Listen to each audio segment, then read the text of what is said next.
We're going to start with roll call, and our secretary is not here. She is absent. Jody Rich, Brian, you've got the list. Could you serve as our secretary? Absolutely.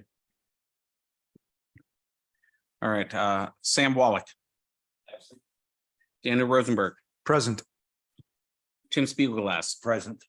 Brian Lewis, present. Jody Rich, absent. Robert Jurgel Absent. and Carol Wagner. I'm present. So before we begin our agenda, I want to go over our commission procedures. We'll go through each item on our agenda as we address the petition. If you want to speak to that petition, it'll be at that time that we are taking public comments on it. So if you have comments on other items, wait till the agenda items. We ask that speakers limit their time to 3 minutes, and that includes whether or not you are here or for those joining us on Zoom. I'd also like to be sure to introduce into the record that tonight we have Councilwoman Missy Wallman with us, our planner Carlos Trejo, our planner Dawn Jody, and we have a new face, and Carlos or Dawn is going to introduce him. Chairman, we'd like to introduce Jack Carswell. He just joined our team, going on his second week, actually. So we're excited to have him. KSU grad with a master's in planning. So again, welcome, Jack, and we're looking forward to. Welcome. Okay. If you're on Zoom tonight, joining us, if you just let Carlos know when an item's coming up, we'd appreciate it. And you can signify by raising your hand. And I believe on my machine, it's on the bottom. I think that's where most people. That's correct. Okay. It should be. Okay. And did I forget anything else? No, ma'am. Okay. I haven't done this part for a while. And we'll start with the first item on the agenda. Oh, I'm sorry. And we'll take public comments on items not on the agenda, but things that you want to tell Planning Commission. That's number 4 on our agenda. So we'll do that before we get into the business aspects. Are we doing a comprehensive plan update? We'll do that first, right? So our first item is the comp plan update. Chairman, as you know, the commission oversees the cities. They serves as the advocates and the liaisons for the implementation of our comprehensive plan, which was adopted in 2006. And we're in the process. The council has funded an overhaul of that plan. We hired Shockey Consultants to do that plan to assist the commission. The commission created an advisory committee to assist them in the process, given the day-to-day activities and the meeting schedules that the commission has in there. They had an advisory committee on July 13th. We have three members of the commission that serve on the advisory committee, Chairman Jurgel, Vice Chairman Wagner, and Commissioner Lewis in that process. And at that meeting, they gave up a summary of the results from the community engagement surveys and the public open house, and then a market analysis. And I'd like to go over that with the commission to familiarize with them with where we are in that process. And that being said, Chairman, if bear with me 1 second.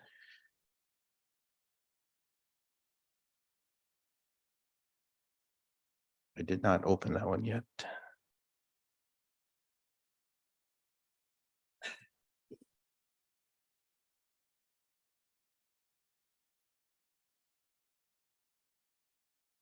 Okay, that should be on your dais right now. They first provided a market analysis. In that, they provided a couple of highlights. I want to just inform the commission. The commission again should recognize and understand the stats. We can talk about this later in the meeting. I'll go quickly through the slides given the agenda. But in that analysis, they looked at population, housing, income, jobs, spending potential, and retail gaps within the city of Olivet. In there, they're noting that the U.S. growth rates have slowed down, have extremely slowed down looking at a 40-year outlook down to 2%. We know we are in the St. Louis region, which has been kind of stagnant in population growth. And we know that St. Louis County, along with the city, have declined in population. However, Olivet has shown continued growth since its peak in the last 3 decennial census. What does that do? Well, it gives us, information of what type of what are our population characteristics will be 20 years from now. And this is why we do this long range plan. Between 2010 and 2020, the cities of Ladue, Creve Coeur, and Olivet both showed expansion. Again, at the same time, St. Louis County lost population. And our neighbor to the east, University City, lost a little over 6%, and to the north, Overland lost about 5%. But our population growth was pretty strong. When we break down that population and look at where those age cohorts are, you'll see that Olivet, the population between 5 and 19-year-olds increased by 16%. The other large population cohort was 65 and older in there, and those have been pretty much the dominant through the past 20 years here in Olivet. That we have a large school age population and a very large senior population, and then the dynamics kind of break down. They drop for 20s and 30s, pick up for 40s and 50s. And that what is interesting here, just to take a look at as we talk about multifamily and the type of housing characteristics, Creve Coeur has had a significant increase in construction in multifamily units, and they've shown that here they're with a robust 14% growth rate. But you could see in terms of the multifamily units, there's a decline in terms of 5 to 19-year-olds. Now, Creve Coeur is served by 2 separate school districts. I'll note that in that process. In terms of renter versus owner occupied housing, Olivet has 73% owner occupied housing and 27 rental. It is one of the strongest outside of Ladue in there, with the highest percentage of owner occupied housing. If you look at the county stat, it's about 68 to 32%. So we're well above that. And that gives us at least, a little less than a third of our housing stock available for rental occupancy. That will include apartments, condos, and single family homes that are leased or rented. When we look at the breakdown of the type of housing units, majority of all of that, 77%, consists of single family residential homes, well above that of St. Louis County. We have a pretty well dynamic mixture of multi-units between 2 to 19 units, and then well below the average if you look at 20 units or more. Speaking of that, there was some discussion in the advisory commission level about the amount of housing, multifamily housing that's coming into stock with the Olive Crossing, and then the Olive Apartments at Irvington and Rhyme. We did do an analysis, and this is going to come out pretty small on your screen to kind of go over. The city has 44 existing apartments. A majority of that apartment stock was built around 1959 and 1960. And you can see the units there. Our most recent apartment complex prior to Olivet, the Oliver, was in 1986 when Bonham Village was developed. Coming into line, we have 539 apartment units that are proposed. And here you have your breakdowns here, which include the Oliver, to total 983 apartments, still well below 2% of the housing units that extend over 20 plus in there. We also have condominiums. We have 218 condominium units consisting from Warson Green, Paramount Condos, Tower Hill, and Apple Tree. That housing stock, again, 1976 is the youngest in there, when Paramount Condos up at Indian Meadows and Olive was built. In terms of attached homes, we have a variety. Castlegate Villas, Hilltop Manor, Upper Price Court, very young in terms, if you look at the comparison of age with the other multifamilies, with 2004 being the newest, 1987 being the oldest. And of course, across the street, we have under construction 34 units for townhouses. So overall, it's a pretty good mix of multifamily type of housing units we have in the city. But still, it represents a small percentage of the overall housing units. We have about 3,500 housing units within the city of Olivet, and combined, and that does not include the 983 units that would be coming along in there. But the overall percentage of those units is still pretty small in comparison to the number of single family homes.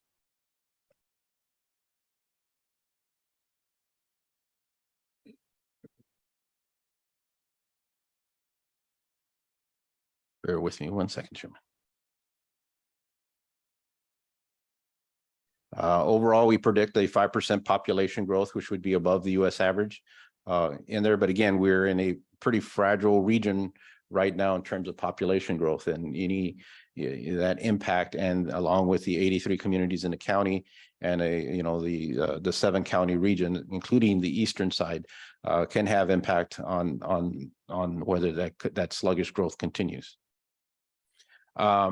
They looked at income in there, especially between north and south of Olive Boulevard. So if you look at per capita income, north of Olive, it's almost 25,000. South of Olive, it's almost 70,000. There's a big discrepancy or gap between per capita income on both north and south of the corridor, and it's something we need to recognize and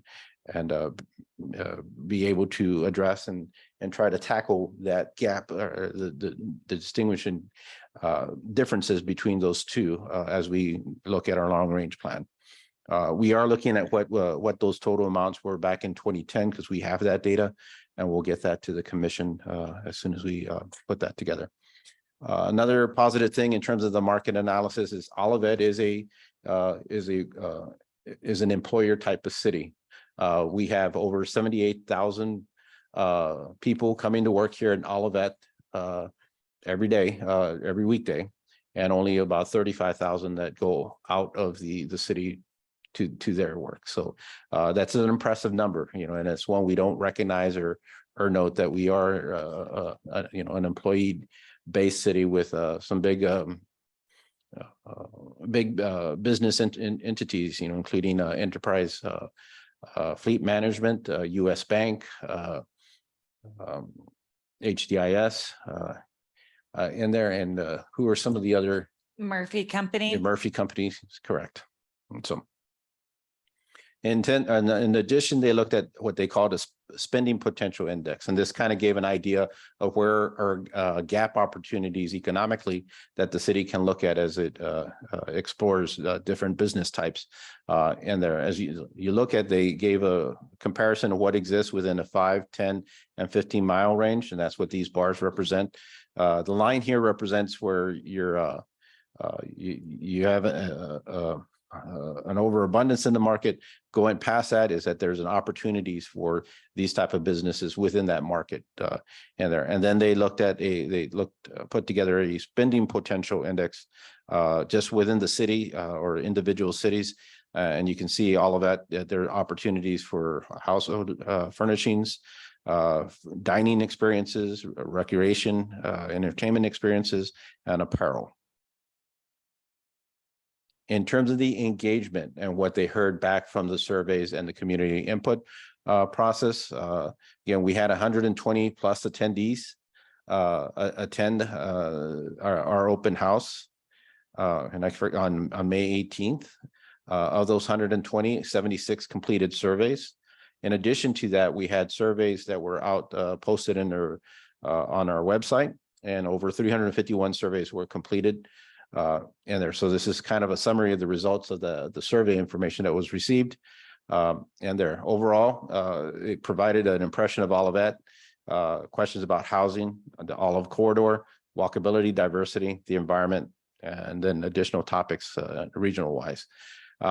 Overall, people look out of it very positively, support the development that has gone along the Olive Boulevard corridor, and find this as a great place to raise children, a great place to live, great place to retire, great place to own a business. But when it comes to dining and shopping, they were below the average in terms of the number, and that's about 351 responses.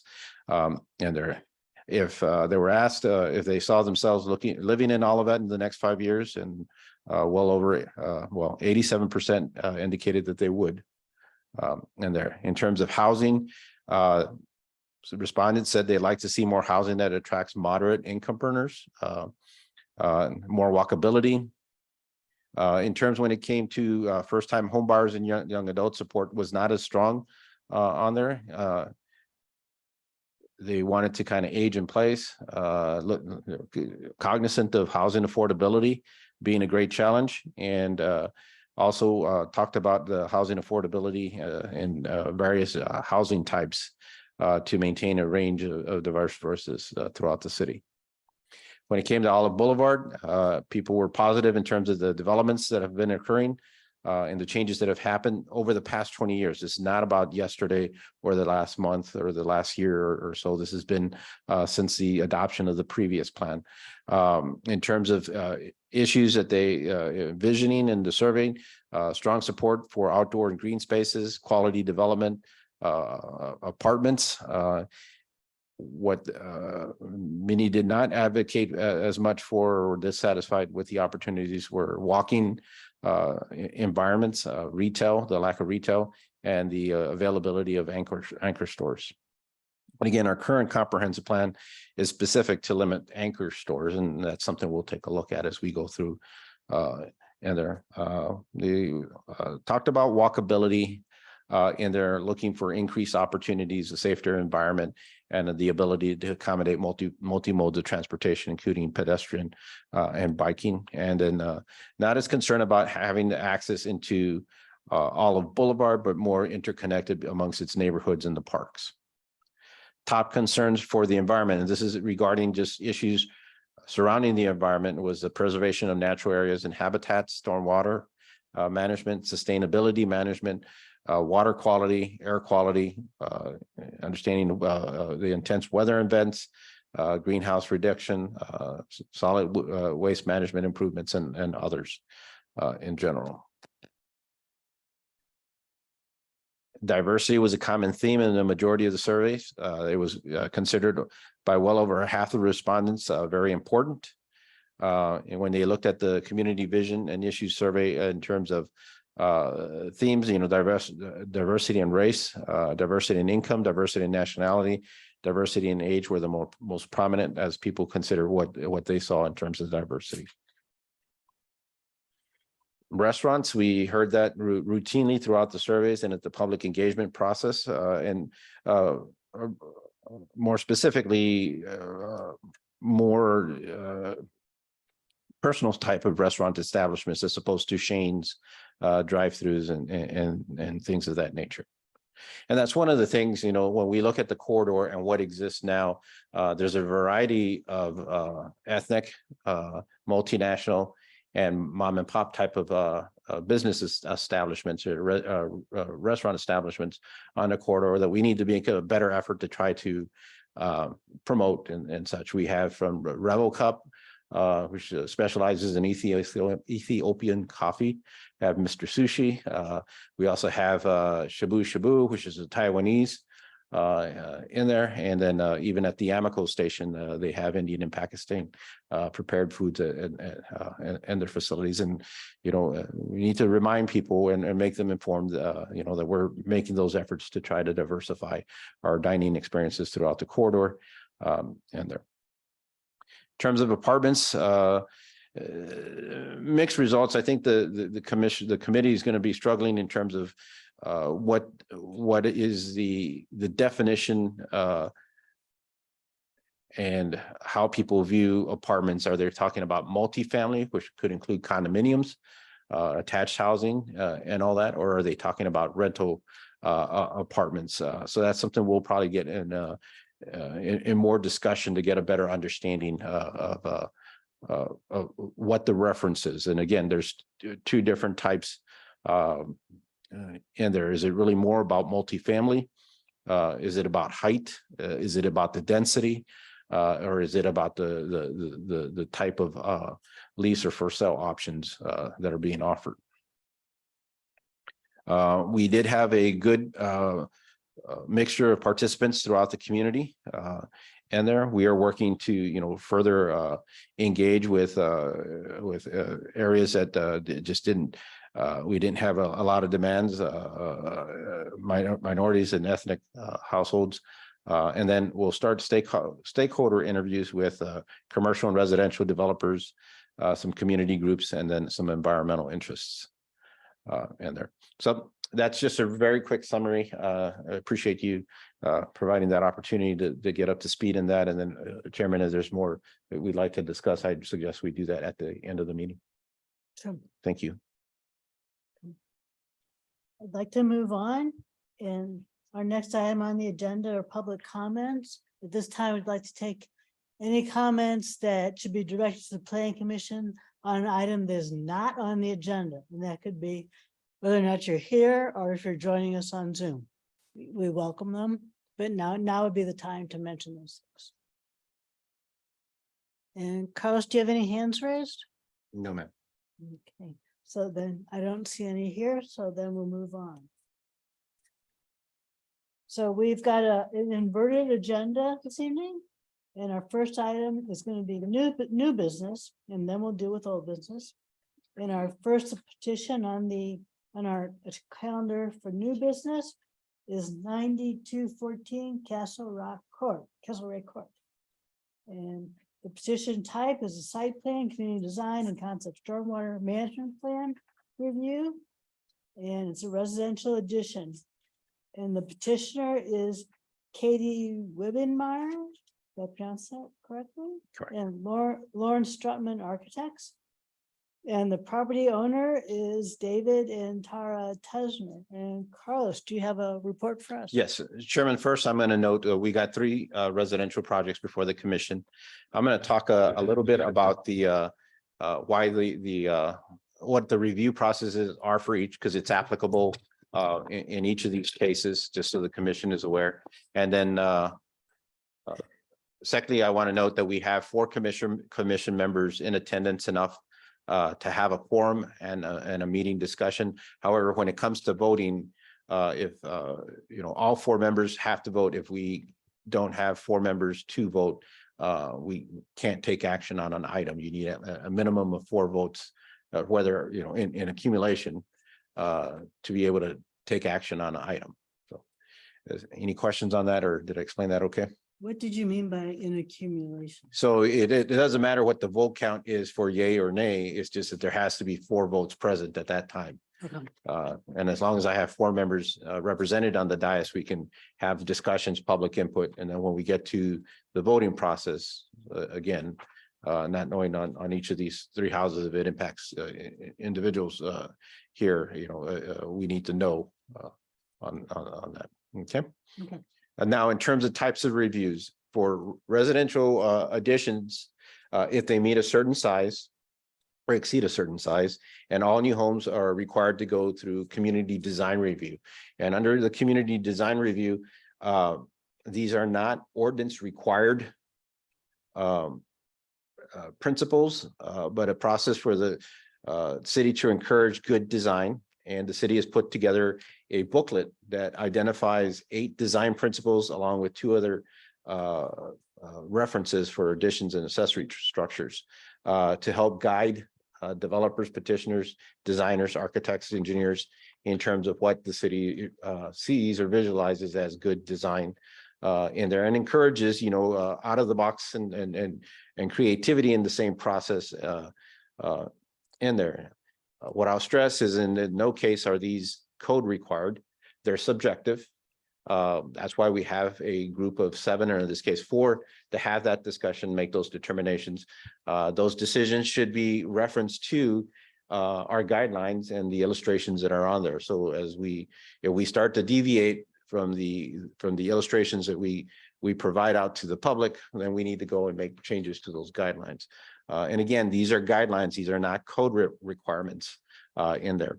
When a petition comes in, they have to meet typically, first and foremost, zoning. And zoning is pretty numerical. You either have it or you don't. It's a 1 or a 0 and there. No petition can be forwarded to the commission if it doesn't meet zoning.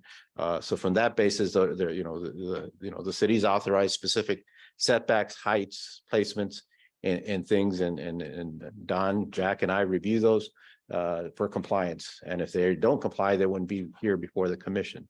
On the guidelines, we provide you our professional opinion based on the guidelines information that has been prepared and adopted by this commission.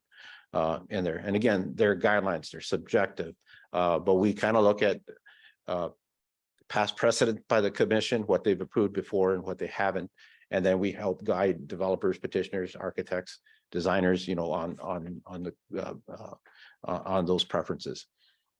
When a lot does not meet the ideal SR district size, as the SR district is a single family residential zoning district, it has to go through what we call site plan review. The ideal district lot size is to have 100-foot width, 150-foot depth, and of course 15,000 square feet in there. A majority of Olivet's lots don't in there. They're short in one way or the other, one of those three, whether they're shortened in width, they're short in depth, or they're short in area. That being said, the city was cognizant that, if you have a shallow lot, you may have implications to neighboring properties if they're really close or other improvements or structures, and therefore requires what they call a site plan review. And therefore it authorizes the commission to consider external impacts due to the deficiencies of that lot, whether it be width, depth, and size. Now, the commission has to be cognizant in terms of how it applies those and base those on what that deficiency is. So if you had the typical lot depth of 150 feet and a lot came in and it's only 75 feet deep, that's a pretty big difference. But if the lot was 149 feet deep and it should be 150 and it still has to go to site plan review, the proportion there are somewhat different in the application. Again, it's up to the commission to make those determinations. A lot of guidance is given to the commission in that process to look at buffering, provisions for utility, parking, traffic, noise, convenience, landscaping, signs, and impacts to other type of facilities. But again, there has to be a nexus in between of what the commission is looking for and what it's time in there, and a legitimate purpose of what they're trying to protect or promote in that process. So in the cases, if we go through these reviews, I'll note which ones just are community design, which ones are community design and site plan. And then, of course, finally, all residential additions that come before the commission, they have some concept stormwater management review in that process or discussion that takes place. And that will guide you on each one of those. Okay. So, Chairman, I appreciate that time. So I'll reference 9214 Castle Rock. It's regarding a proposed rear yard addition and then a second floor addition on the property grounds. You have the information on your packet and the staff summary. And there, the rear addition is 239 square feet. So that's what they're adding to the footprint. Then they'll have an open covered porch that's 175 square feet. Of course, also then that will be towards the front. And then a second level addition, a little over 1,100 square feet in there. So that'll be within the existing footprint of the building. Our code does require, that we look at it from, and in this case, the lot is short in width in there and short in depth. So you will be doing a site plan review and a community design review. And in this case, on our report and our analysis of the community design review, we did not see anything out of the ordinary from our 8 design principles that have been identified in there. And that is our recommendation. In terms of zoning, everything was met. As we look at site plan and note that this lot has a smaller width, but it's only a couple of feet and it's on a cul-de-sac. So all these lots are somewhat pie shaped. So they in there. So as you get further back in the property, the lot actually widens beyond the district minimum.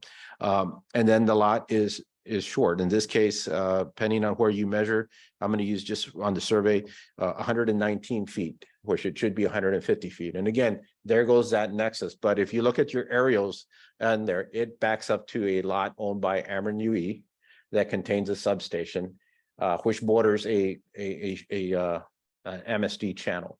And then pretty much on how this lot drains, it goes from the north side along the street to the south side. So in essence, what I'm trying to say from a site plan review perspective, it does not appear that they would have an adverse impact on any of the surrounding properties outside of the Ameren parcel. And there, which would not get developed for single family use. And there, I think some of the photos that you have in your packets are pretty illustrative. And the amount of brush that's out there, and that here's a visual, and you can see the Ameren substation, the subject property, and how far back this Ameren lot goes. Pretty much its full length, I believe, and then off to an angle here, and then it's just full of honeysuckle and other brush along here that extends further down now, and you can see it all along these photos here. You see where the little play structure is, and you can see it in relation to here. And they have no immediate impact to any adjacent neighbors in the back. So therefore, we are recommending commission consider an action. We have your action identified here on the dais and also within your report. There is a question about the concept stormwater management plan, and we've had discussions with the petitioner and all that. In this case, it's required because of a certain increment of the addition of that footprint, and they're considering either rain barrels or doing some type of little BMP. And in this case, the requirement, they just have to provide something, and it does not have to be an engineered like you'll see in some of the newer houses and such. So we're asking the commission, if staff can work with them in terms of finalizing what they're going to use. And again, they talked about possibility of rain barrels or doing some type of landscaping in the back. But again, if you look at what they kind of back up to, the impact would be minimal, but they do have to provide something. And we think we can do that oversight during the permitting process. Be glad to answer any questions. We do have the architect here, Ms. Strutman, is in attendance, and we did send out notifications to surrounding properties, and I received no comments as of 5 o'clock this afternoon. Any questions from the commission? There's just one random one, but maybe we can answer is, I'm curious, on the pictures, we show the one to the left and then two to the right. I'm just curious why not the one to the right, or was there a reason for that? On the property to the left, and then, and then two properties to the right. I wasn't sure why, just curious, why isn't the one to the right?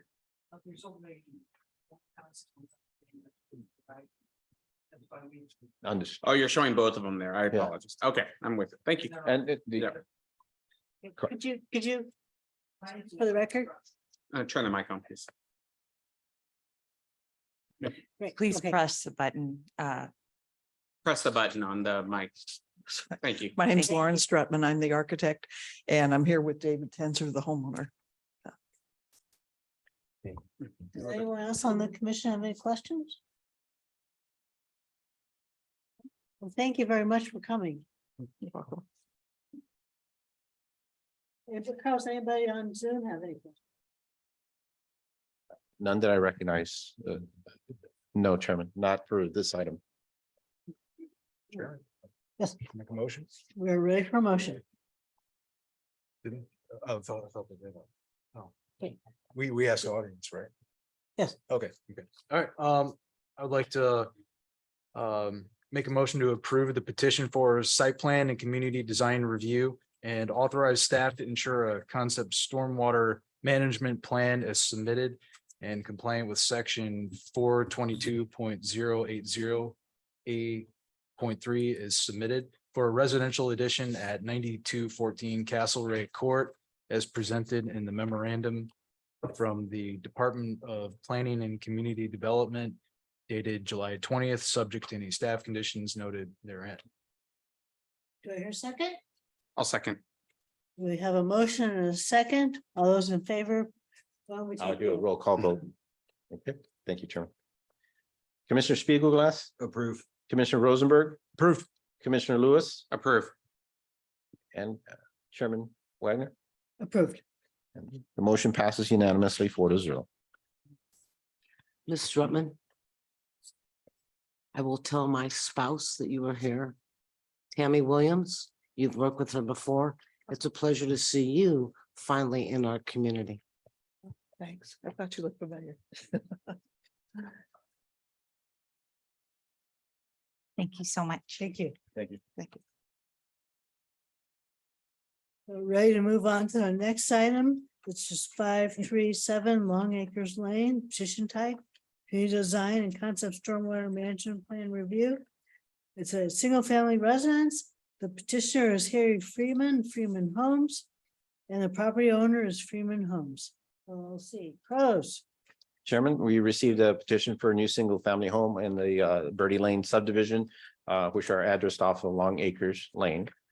This is the 8th and final home that will be that is up for review in here. Now, given the lot configuration and that this is a new subdivision, it fully complies with the SR district dimensional requirements. So therefore, it is not subject to site plan review, only community design review, and then referencing back those 8 design principles that they've been incorporated. We've seen 7 different homes come before the commission in there, and this does not reflect or out of character with the other 8, for the exception that it's well over 50% masonry along the front elevation. So I think that has been been set well. In terms of elevation, articulation, materials, massing, all those appear to comply with the guideline recommendations in there. We do have the petitioner online, and then I did receive public comments, and somebody would like to speak for that after commission questions. Sounds good. Commission have any questions? Okay, hearing none. Does anyone in the audience have something? Yes, sir. Could you give us your name and address, please? Sure, thank you. My name is Mark Lapp. I'm at 515 Dealman Road. I was here last month, this being the 8th and final home of this new subdivision. I wanted to make sure that my issues with regarding to landscaping are appropriately addressed. I did meet with Mr. Freeman. He did come by, and he did say in September he will place fern trees every 10 feet along the wall, which is satisfactory to me. But I want to share with you some safety concerns that have not been addressed. And before you approve this 8th and final home and Freeman leaves our city onto other projects, I want to make sure the safety issue is addressed. Up on the screen, the first picture is me standing on my driveway looking west. You can see the end of my driveway is that retaining wall. I walk a little further. We're getting closer to the retaining wall. And now you see, as we are going to get to the final video, there is that sewer inlet, which has been there just like that for 1.5 years. Around that sewer inlet and through that strip of property are pieces of rebar sticking up that are a hazard. This has never been cleaned. It's never been cleared. Grass has never been put down. It's time for Freeman Homes to make that area, their property, look appropriate and not be a safety hazard to my pets and to my nieces who come over and play. So if you're going to approve this final home, I want you to make sure that included in that approval is that there will be the fern tree landscaping, fern bush landscaping as promised in September, that this area is cleared immediately and made safe. I don't know what it's going to take, but you know, certainly clearing the hazards there, making it presentable, and putting down grass would be appropriate. So grass, landscaping, safety, those 3 items, they were part of the site plan. We talked about them over 2 years ago when we were in the pandemic. This is a 13-foot wall that's in my backyard. It should be appropriate, not only visually, aesthetically, but also from a safety point of view. Thank you. Okay, so I just want to point out the safety concerns It may be legitimate, but those are building inspection issues, not planning commission issues. So they should go to Carlos, but it's not a planning commission concern. Correct? Yeah, it's something we'll address, but I think that, making and informing the commission, some of the conditions is reasonable. And I know, Mr. Lapp has reached out to the developer and so have we. The permit for the improvements to the subdivision has not been closed in there, but just out of courtesy, there are some things that can be done and should be maintained through that process. There's also deposits in there to ensure compliance in the end too, so. Okay. Missy? Carlos, how much behind this retaining wall is property of Mr. Freeman and not the property of the homeowner? This wood and what's back here, how much further beyond the wall? It's probably about 5 feet. So 5 feet beyond this wall is not the property of this homeowner. 5 feet behind, past this wall is the property of Freeman and Freeman's homes, correct? That's correct. Okay, and so the maintenance of that property, that 5 feet behind that wall, once Mr. Freeman is not there, whose responsibility is that going to be? It's And, part of the common ground, part of the association. okay, thank you. Carla. Sure. Was it, I guess, in reference to the site plan from 2 years ago, can you recall, or do you remember kind of was that called out at the time? Obviously, just remembering kind of how that was. In terms of the expected to visual be. buffering? Yeah, Yes, and it's recorded in one is it for the purposes of that wall, because that wall does not comply with the code, but was granted a variance from the city's zoning board of adjustment. And during those discussions, the presenter representing Freeman Homes indicated that they would do the plantings along that site. In addition to that, our subdivision code requires a certain amount of planting points be provided through that subdivision in there. Now, those have not been put in place, not in there because generally they're left to the end to after all the improvements are done, so they don't get ran over or destroyed in that process. So just for my understanding is, let's say September, it's, made beautiful and grass is planted and it's good, and it's a year from now, Freeman, the homeowners and builders gone. It's up to the subdivision to keep right. What happens if they don't respond? They don't mow it. They don't. Yeah. it's a typical process. It becomes a property maintenance issue in there, but the responsibility is clearly legally recorded that it's the subdivision as a whole is responsible to do that maintenance. Okay, so the city would then reach out and make sure action was taken. Correct. Any other questions? I think he needs to address this. I mean, there's no question in my mind. This is most of the work, the wall's up, everything's up, besides the one lot left. This needs to be addressed right away, as far as I'm concerned. Yeah. Anybody else? Anyone from the audience have any comments, questions? Chairman, I do have the petitioner online. Mr. Freeman, is there anything you'd like to speak to?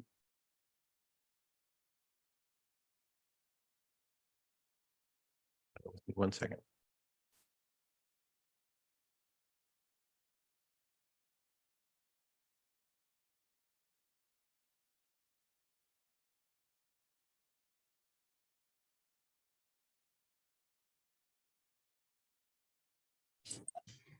Yes, Carlos, can you hear me?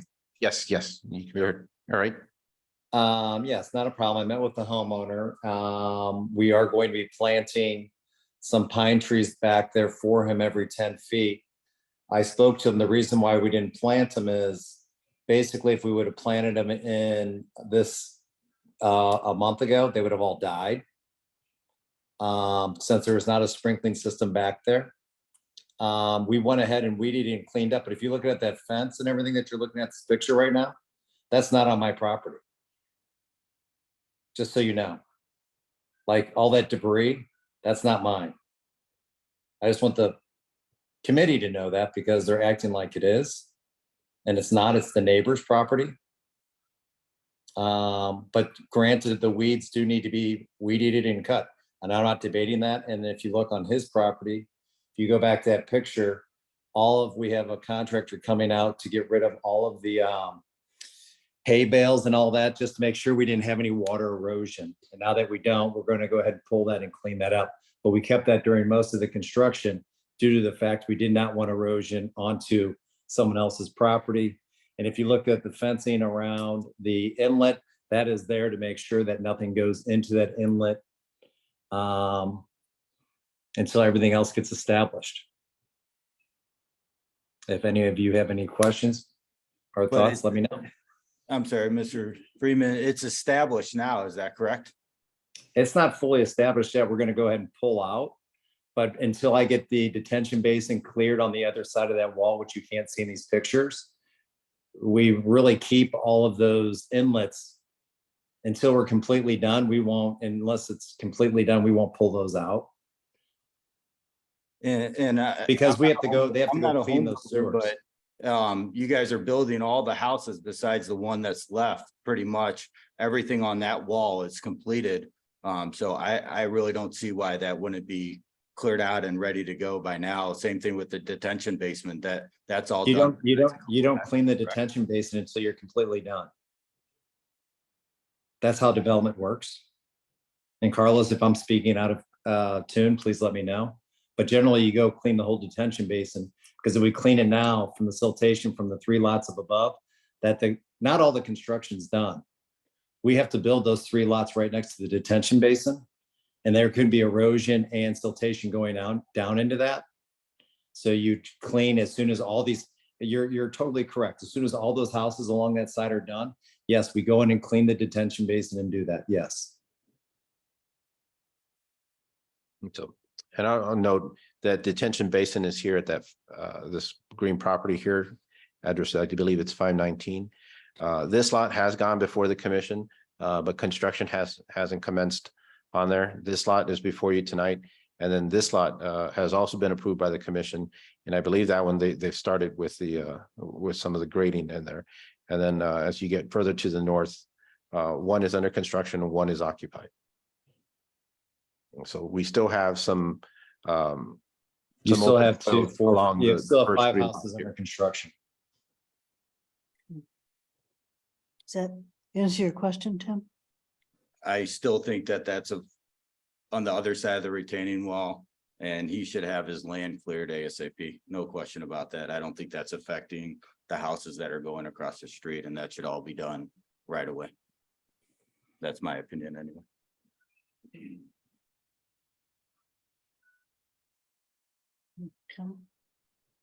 Okay. Carlos, do you have anybody else who has a comment online? Not online that I recognize, Chairman. Any comments from the audience? Yes, sir. May I? As long as it's all going to be done before this commission loses jurisdiction over the project, I think we'll be fine. But there are pieces of rebar and other vertical sticks from Elite Construction, which was the company that did the site development over a year and a half ago. And I just think that there's a hazard. If Mr. Freeman is saying this needs to be there to prevent some further erosion, that's not something I'm educated about, but I would defer to him. But I want to make sure that that looks nice and that it's safe.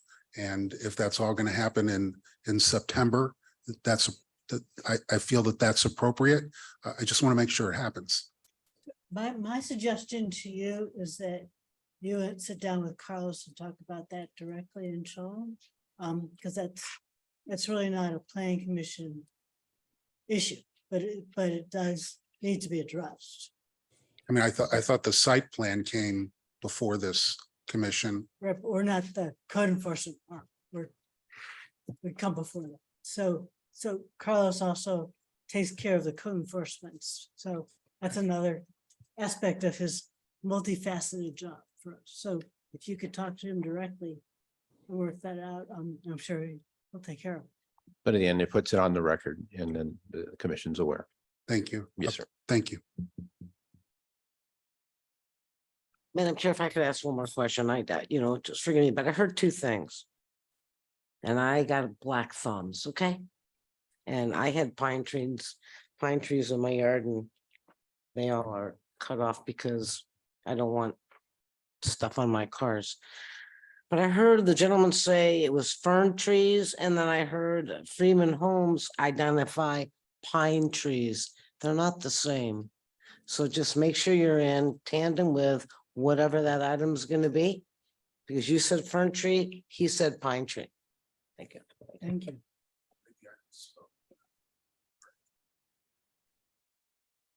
Any further thoughts? Yeah, just real quick, Sure. if that rebar does need to stay. I mean, it should have some covers or some caps on top of it, because somebody could easily fall on that. That's just doesn't look right. No, it doesn't. look good. No. Not at all. Good. Any other comments? Do I hear a motion? I'll make a motion. Motion to approve the petition for community design and concept stormwater management plan review for a new single-family home at 537 Long Acres Lane is presented in the memorandum from the Department of Planning and Community Development dated July 20th, 2023, subject to any staff conditions noted therein and the notes on cleaning up the area. And can you be a little more specific for us? Ensuring that as promised in September, the area is cleaned up, trees are planted, and we'll continue to work with Carlos in any of their cleanup.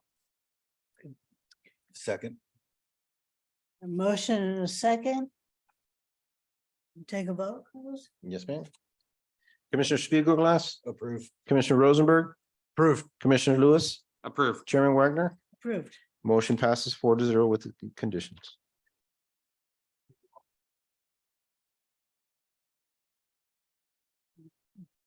So our next item on the agenda is number 3, Stacy Drive. The petition type is site plan, community design and concept stormwater management plan review for single-family residents, new single-family residents. Our petitioner is Doug Cohn with Douglas Properties, and the property owner is Douglas Properties. Carlos. Chairman, we received this petition for a new single-family home at 3 Stacy Drive. That is before you tonight. You have copies of those in there. This petition is subject to both site plan review and community design review. Again, all new single-family homes have to go through community design review, in which they're evaluated against the 8 design principles that have been adopted by the commission. Site plan review is separate because there are some deficiencies in the overall lot size. In this case, this lot well exceeds the minimum lot size. It's 21,000 square feet, where the minimum is 15,000. The depth well exceeds the depth with 244 feet in depth, where the minimum is 150. But when it comes to the lot width, it is 88 feet or close to 89 feet in width, so it's short about 11-12 feet in there. Now, when we calculate our setbacks based on the width, they are 12% of the lot width, so the setbacks get smaller as the lot gets narrow in this case. And in this case, the setbacks shown here are about approximately 11.8 feet, where the typical lot size would require 12 feet at a minimum. So again, we're talking about a discrepancy of about 1.5 feet at the max in side yard setbacks. Community design, of course, is part of your package, but also is the site plan. And again, through the site plan, the commission takes into consideration the deficiencies in the lot size and the impacts that they could have on adjacent surrounding properties and within the site itself.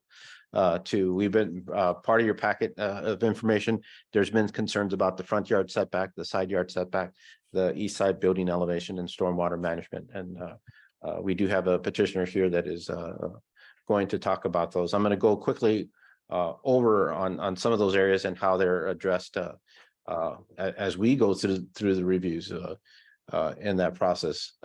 For front yard setbacks, this is Stacy Drive. It runs from left all the way to the right, and you can see the setbacks of the individual single-family homes, including the existing home that's just been raised in there. This house is part of the Heather Hill subdivision, so it actually is addressed off of the street off here in there, but nonetheless, it's part of that streetscape. Part of the new home, and I tried to highlight the building footprint, you'll see due to the curvature of the road, it is set back 40 feet, and that is based on the subdivision indentures. It permits 40-foot setbacks in there. In this case, that southwest corner of the home is set back 40 feet, so compliant with code. Again, if it doesn't comply with code, it doesn't come to the commission. In here, there are some concerns about that side yard setback, or excuse me, that front yard setback. And that there are things that the commission can take a look at or consider as part of the site plan review process that they can be substantiated. Now, again, the subdivision sets the setback, and they've set it at 40 feet in there. The commission can have discussion about its proximity to the adjacent structures or so, but understand, you know, the code minimum has already been established, and that is to be no less than 40 feet, and there is no maximum that is set by code in there. So as the commission considers that, they really need to look at what are those implications and why are the justifications to what that setback would be attributed to be deficient if it complies with code. In terms of the side yard setbacks, again, given the narrowness of the property, it doesn't provide the minimum 12-foot setback. It's short by 1.2 feet in here. The house is a distance of 10.8 along the eastern property line. But again, the commission has the ability to consider that the lot is narrow. And this is also a very deep elevation along here. But that elevation, I'll note, complies with the guidelines. It's well articulated. It has plenty of voids and masses and different type of materials that the commission has approved in the past in that process. So we'll go into the east side elevation. That's what you see here. Again, the mass is broken down in accordance to what those guidelines are. There's a mixture of materials. There's various articulation elements that are incorporated in that process. So that's something that the commission would have to discuss in there, where those deficiencies were to exist. If you know, because this is less than a foot than normally would be provided, would that elevation make that big of a difference in the process? And then there are concerns about stormwater management. All those stormwater, always a legitimate concern. We have very difficult lots to work with and all of that, and especially as they get narrow or you get towards the lower elevations, always a difficulty. The property to the east is the lowest within the subdivision, but even falls a little bit lower towards Heather Hill Lane. You know, all new homes that are now built in all of that, at least within the past 5 years, are required to have an on-site detention system, in which this will accommodate not only the current surface area that was experienced by the old home that didn't have one, but now the whole roof area of this home would have a detention system. The detention system is located on the street side, so on the south end, and then a separate detention system is provided in the rear for the sump pump.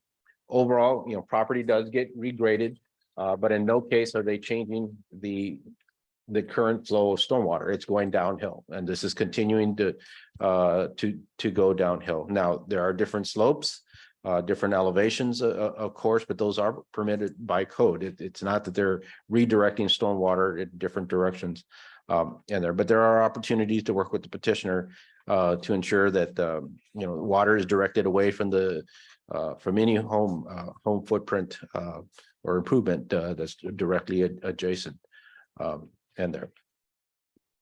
So we do have the petitioner here, if they can speak regarding to the petition design.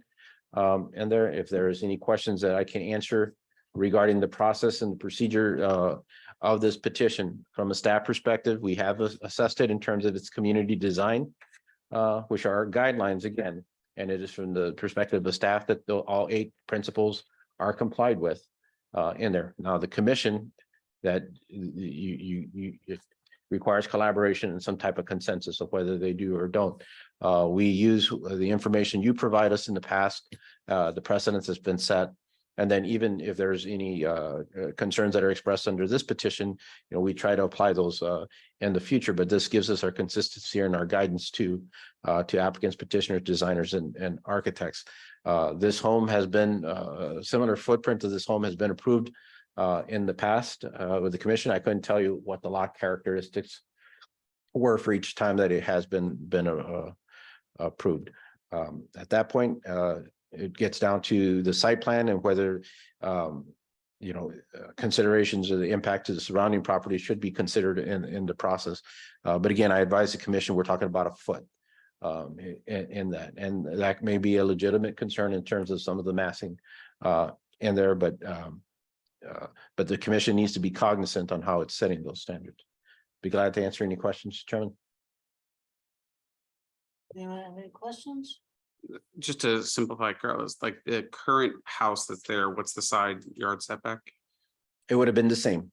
Okay, so there's no No. change to the current side. No, well, now, when you look at the footprint, it is a different footprint now, as you can see here.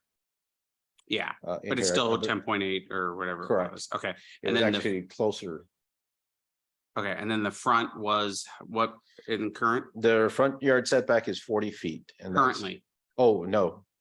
When you look at the, bear with me 1 second, I apologize. So reading through the No, concern raised. you trying can to see understand the delta. 40-foot front yard building setback line is right along here. Okay, And then you can see the positioning of the house. And again, if you go back to, bear with me. Those setbacks. The current house is set back right here. okay, Okay, and I imagine we'll hear from both the Mhm. design and maybe the neighbor, but yeah, okay. So we talked with the petitioner regarding to some of the concerns, so they can be prepared to address the commission and some of the rationales for the orientation, placement, and design. And then I do know in your packets you have a presentation and comments from a neighboring property owner. They'd like to speak to the commission and go through those. Given, I would encourage the commission to give them that opportunity if it could be done in a reasonable time. and Carlos, just so we can get a better mental picture, do you know what the structure distance is between the two, if this were built? Between the two properties, Right. How far apart would the buildings actually be? and I saw that, 1 second. 20 feet. There you go.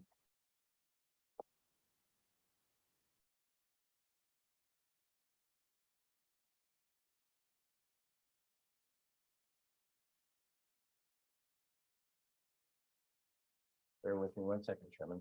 Sure.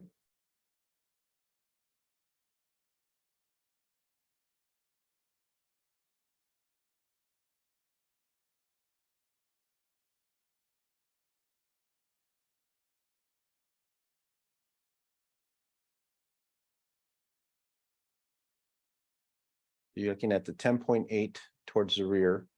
And then it goes a little bit further towards the front at 11.3 in here. This setback would be a little bit more because this is a wider lot, and if don't know if I can measure on this version.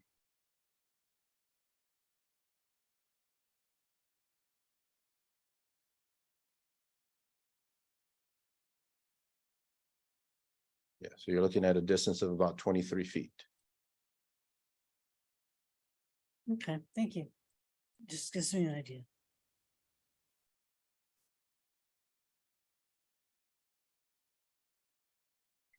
Any other commissioners have questions?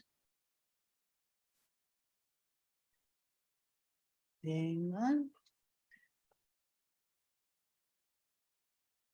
Does the petitioner or the architect want to address the commission?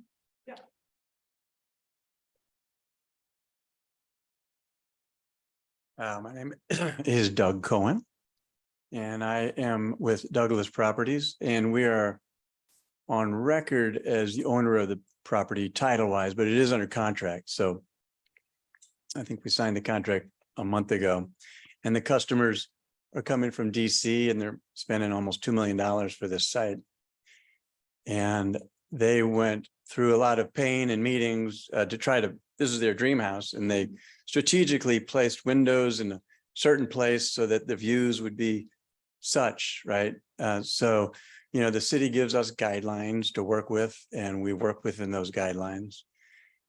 And we've satisfied pretty sure all those guidelines. This is a model that we like to build. I think we've built it 3 or 4 times now of that. And anytime we have this like 90-foot width, which is a challenge, this is a very successful house. It always sells quick, and it's a beautiful house. And we're excited to build it. We know from what I've heard, there's a potentially high water table in the area, but that's everywhere in all of that. You could have one house here that floods and another house here that doesn't. It makes no sense. So on that precaution, we're going to put in a second, we won't really know the details of it. Once we get excavated, then we could see the potential problems. And at that time, we'll analyze it and see if there's a second pump and pit needed. I mean, I've built on Stony Side before on that back side, and that was a nightmare. And when that happens, we had to put like a 10-foot well pit in there to satisfy the situation. So, we're nimble when it comes to that situation of a high water table. And the customer was my client, the current owner under contract, was made aware of the neighbor's request, and they analyzed it, and they talked to the architect, and they talked to the engineer, and my instructions from them were to keep the house as it is, because this is what they've strived for in every different angle, every different view, every different positioning of the house. Of course, the drainage is my responsibility, and my engineer and the city will be working closely to make sure there's no detrimental effect to anybody. I think the pit is going to be in the front yard. Is that right, Colin? Correct.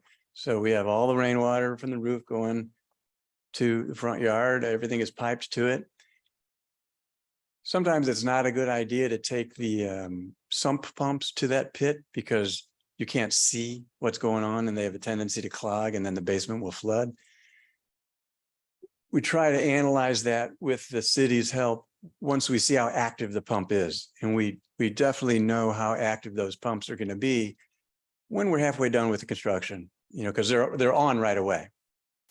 So like I said, my customer, the current owner under contract, has gone through and analyzed everything that has been requested, but their position is to build the house as it's drawn, and it's really not my decision. And I think we've satisfied the city's guidelines, and we're ready to move forward. Any questions? Do you have any? Thank you, Doug. Okay. Do you have any questions or comments from anyone in the audience?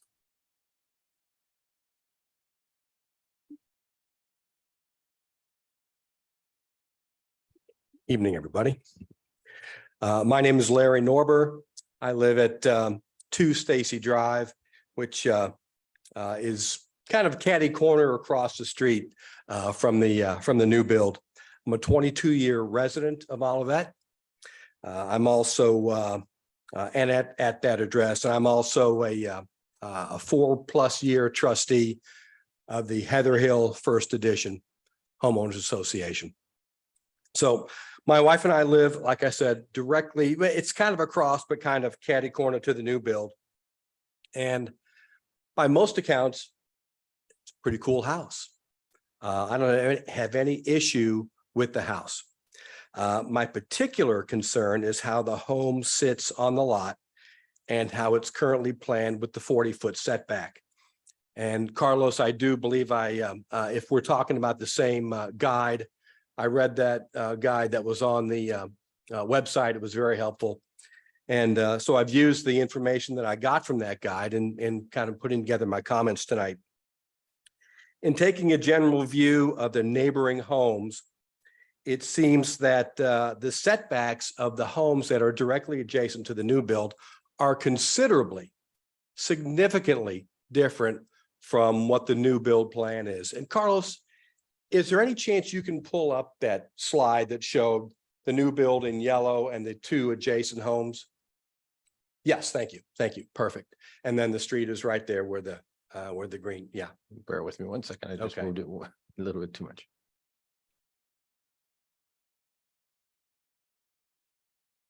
So in reading the guide that was published by the city, it sure seems to me that the way that home is situated on the lot is way out of sync with the rest of our neighborhood.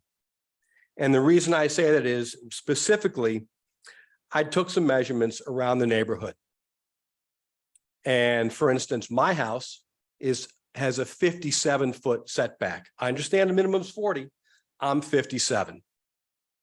And the house just directly to the south of me, which was a new build about, probably 7 or 8, maybe 10 years ago, is probably about 59 feet of setback. The house directly to the east of this home is about 77 feet of setback.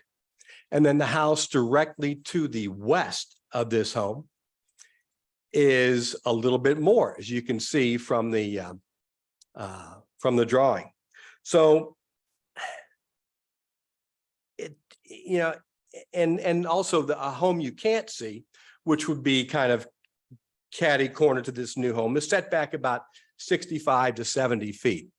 So the whole idea is that I'm talking about keeping with the neighborhood and keeping the home in context with the rest of the neighborhood. And if you have any doubt whether the placement of this home is contextually off keel with the rest of the neighborhood, I'd like to invite you out for a personal view of this site before you make any decisions. Sir, The, could you wrap things up? yeah, sure. Seeing your time. No, thank you. The lot that the new house is going on is 244 feet deep. There is plenty of room to increase that setback, to be in tune and in line with the rest of the neighborhood, and just really to set it, there's no reason why it can't go back another 25 or 30 feet. And if you don't do that, I think if you look at this plan, this will stick out grossly in the neighborhood and look like a miscue in the neighborhood. And rather than being part of the neighborhood, this is just a sore thumb. So thank you very much. I invite you out to look at the site. Thank you. Chairman, can I ask a couple of questions, being that Mr. Norm is a trustee? Within the associations, my assumption, at least the 20 years I've been here, I'm not aware of a review board, or nor has any house, as compared to the other Heather Hill additions. The Stony Side, Heather Wood has a review board. Heather Hill Lane has a review board, but St. Alfred, Stacy, and Blackpool do not. I'm not aware of a review board, but again, I just received notification on this about, I don't know, a week, 8 days ago, something like that. But the association is active because it's a private street, correct? These are private Correct. streets. Yes. In that process. I just wanted to. Thank you. Thank you. Sure. Just got a text. One thing about Olivet is that it's a, I don't know if this is a bad word, but it's a tear down community, I guess, kind of, sort of. The beauty of Olivet is you have homes from $150,000 to $2 million. I don't think there's another place in the country that can say that they have that. It's an amazing, tremendous thing, I think. And when you live in a community that is a potential tear down community, you have to be aware that the house next door could be torn down. You're naive if you're not thinking that. And the house to the west of me is a prime candidate. So, when that happens, we're going to be in the same situation here. So it is, it's important to know, to kind of guess what's going to happen in the future. And I've been doing this for a long time, and I've been in that house and I've talked to that lady, and it's a prime candidate. I hope nobody is going to try to steal it from me, but. Lightning for us, or is it? And my architects made a Because you're using up a lot of time. the house next door to the west is 44 feet at the west corner and 52 at the other side. The curvature of the street is part of what brings it forward. And the customer, she has a chance here to look out a window and see green space compared to a house. And that's what she's striving for. That's what her goal is. And that's what we've achieved for her. And that's what she wants. Thank you. Okay. Wouldn't you achieve? Just try and maintain some order, please. Do you have a question? Yeah. How did it get more green space looking out the front, whether the house is? Yes. So if the house is moved, if you're looking out the front window, how are you looking at? Oh, the side. Okay. Gotcha. Okay. Sir, did you have a question? Only that. Could you address the mic? Sure. Only that Olivet does have a lot of tear downs, but I think that's a total supposition that that house next door will be torn down. It's actually the children of the woman who lives there are the ones who are going to be taking that home when the time is right. So, and I've been informed of that. So, thank you. Thank you. Did you have something you want to say, sir? Could you address the commission? Could you Yes. talk, speak to the mic?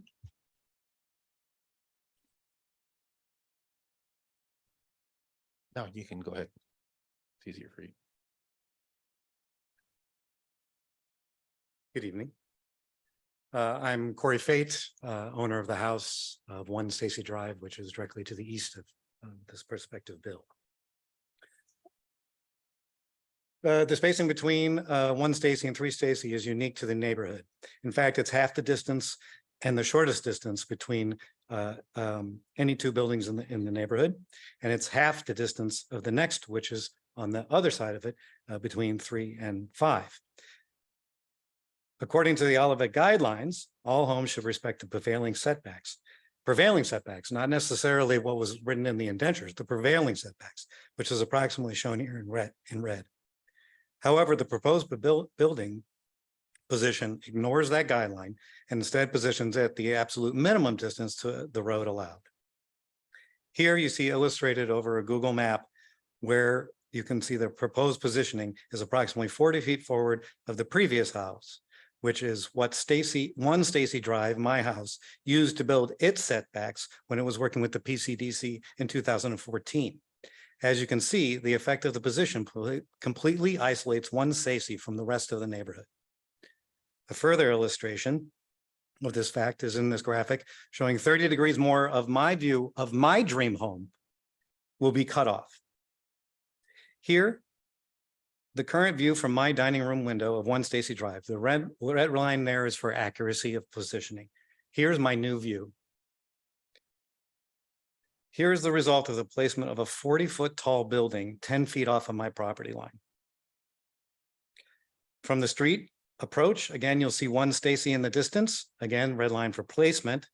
Now you do not see 1 Stacy. Finally, the reverse view, now looking west, and you saw the previous home in line with 1 Stacy. Now the proposed home shown obscures 5 Stacy Drive and a large portion of the neighborhood, and it's simply out of place. PCDC guidelines state that a home should not dominate or overshadow its neighbors. This home, which is 36 foot tall plus 3 feet or higher for its grade, is approximately 2 stories higher than 1 Stacy and 3 stories higher than 5 Stacy. Additionally, by pulling the home forward, perspective will emphasize this difference. It is literally the definition of overshadowing and dominating. What are the alternatives?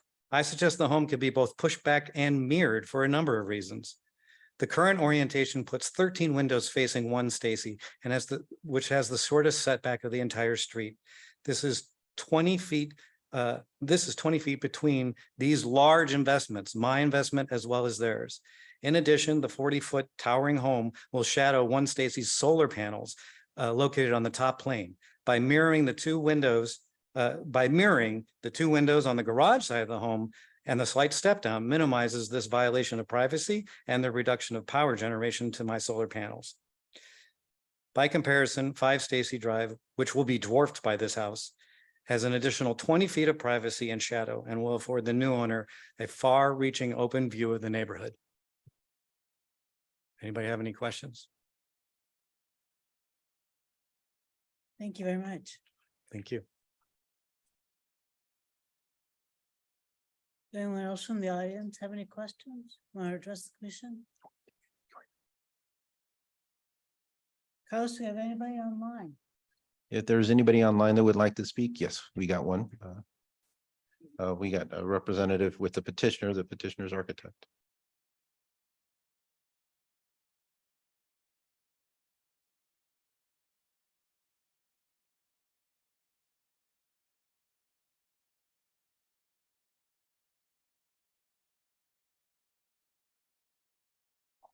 Are you able to hear me? Ms. Cook, if you can state your name and address, and if you can have your video available, that'd be great. Yep. And we can barely hear you. Okay, my name is Katie Neeson Cook, and I am with Jim Boleski Architects. I just wanted to state why we have the garage to the left as opposed to the right, as suggested by the owner of 1 Stacy. And that is because you typically with a new home, you would put the garage on the high side of the site to allow for basement windows on the low side of the site. And when you mirror the garage or mirror this house, it puts the garage downhill, which increases the number of steps into the house, as well as eliminates the basement windows.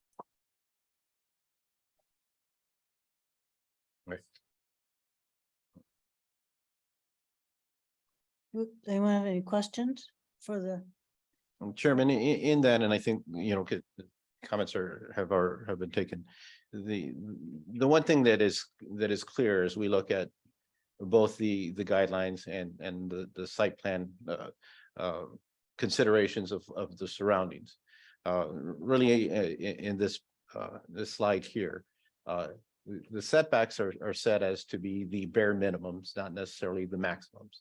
We had a situation about a couple of years ago where somebody was too far back and we were trying to move them forward, given considerations of some of the surroundings within that subdivision. In this case, what I would like to hear is the justification, how these setbacks of the adjacent homes were taken into consideration in the preparation of this home. I think in terms of the massing and elevation, I understand, and the locations of the garage, and understand why I can understand the concerns. They're really not code regulated in terms of how they're set. Now, the commission has the ability to disagree, and I'm fine with that. But when you look at the placement of the homes, not the orientation, the placement, and some of these are pre-existing, some of these were done 10 years ago in there, those setbacks should be taken to consideration. Again, they are, from my perspective, as a code administrator and looking at what is numerical and what is permitted, what is not, all I can say is that the minimum, it should be no less than 40 feet, which they're showing here. But when you look at it from a design perspective and the consideration and the role of the commission, looking at this slide here, and we've seen others pretty similar to that, it behooves the commission to understand what is what's guiding the design to push that house that far forward beyond its neighbors, outside of, well, I just don't want it to meet the minimum. And that's the key question. And I think, I urge the commission, from the developer, the owner, and the designer, to indicate how this takes the two adjacent lots into consideration. Yeah, and I agree too. I mean, even this one Stacy, I mean, all of it is such a dynamic place. Any of these lots could get redeveloped, in there, but until that happens, they're gonna have to consider the placement of this home. So you have like this domino effect that can happen for the next 5-10 years, depending on how long the house to the west, in there. But that's where we are now in this place in time. The setback for one Stacy, and they're well over 50 feet. That was a design choice to their intention in there, and couldn't speak in terms. Now, the city used to have different rules and regulations on how setbacks were calculated, and I don't know if that was applied at that time. We used to have to average everything within 200 feet in there. We changed that. We decided to mimic whatever was adopted by the subdivision and its characters. But one of the things, as you consider your design, I mean, there is this curvature in the road in this unique situation that occurs here. One Stacy had the opportunity and the width to be able to address it by not being, perpendicular to the roadway. That set them back a little bit more. This property here, while one corner is closer, another corner is further, and they're parallel or perpendicular to the roadway in that process. What is the underlying theme for the placement of this home? Right now, it seems like it's a 40-foot setback that's required by code, that a minimum that's set out by code.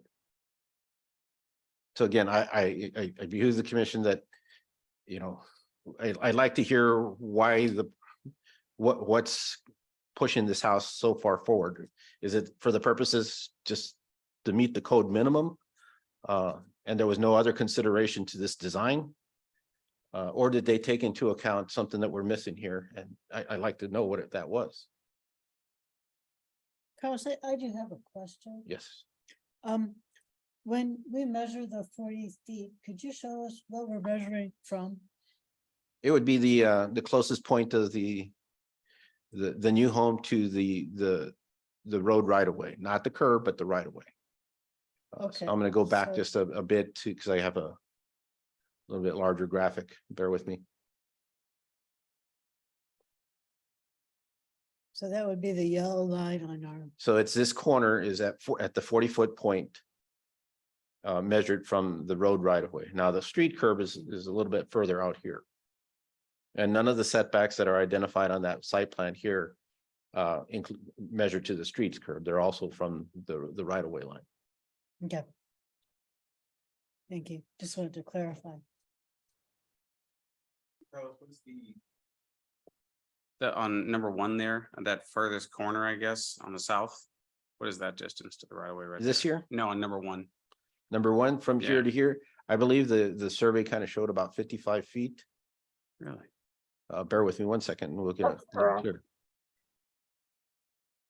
There's the measurement 55.7. So I'm going to go back here. So 55.7 from this corner. Straight down to this right away.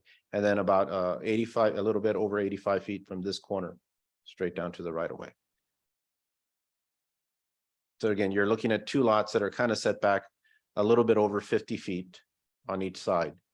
And then the setback minimum here being 40.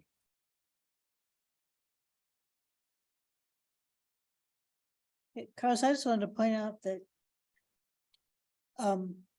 in this situation, I'm also concerned about the impact on the neighbor's solar panels. Can I speak to that? Because well, let me finish my sentence, please. I mean, that's, to me, the solar panels are a big investment, and we certainly are advocating that. But I know that I would want to make sure that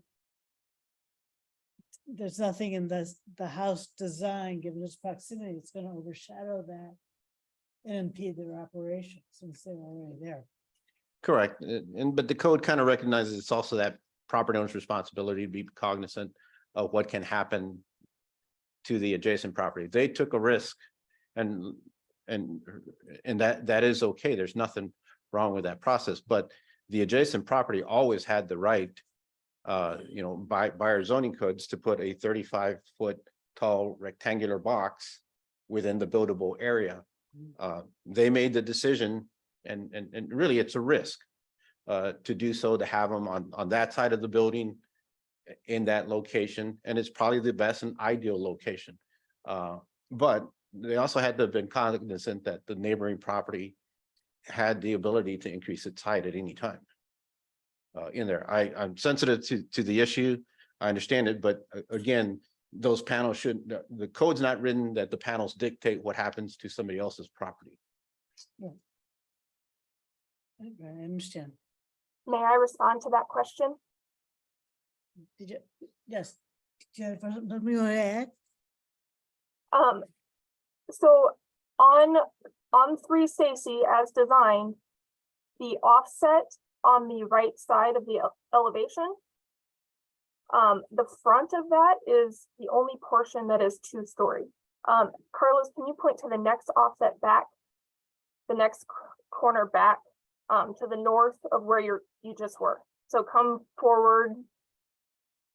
So right there, where Carlos's cursor is right now, is the 2-story portion of the house. Once we get behind that, we are 1-story. And so the vast majority of the solar array is in fact behind our 2-story portion of the house as it's currently laid out on the site. So this area right here is located in this area right here. Correct. So just, we don't want to, I just wait for some, please. So, so from what you're saying, if I understand correctly, if the house were pushed back, it would impact, the 2-story portion would be more impactful on the solar array. Is that, Correct. is that a correct? Correct. Okay. I just want to make sure I understood what you were saying.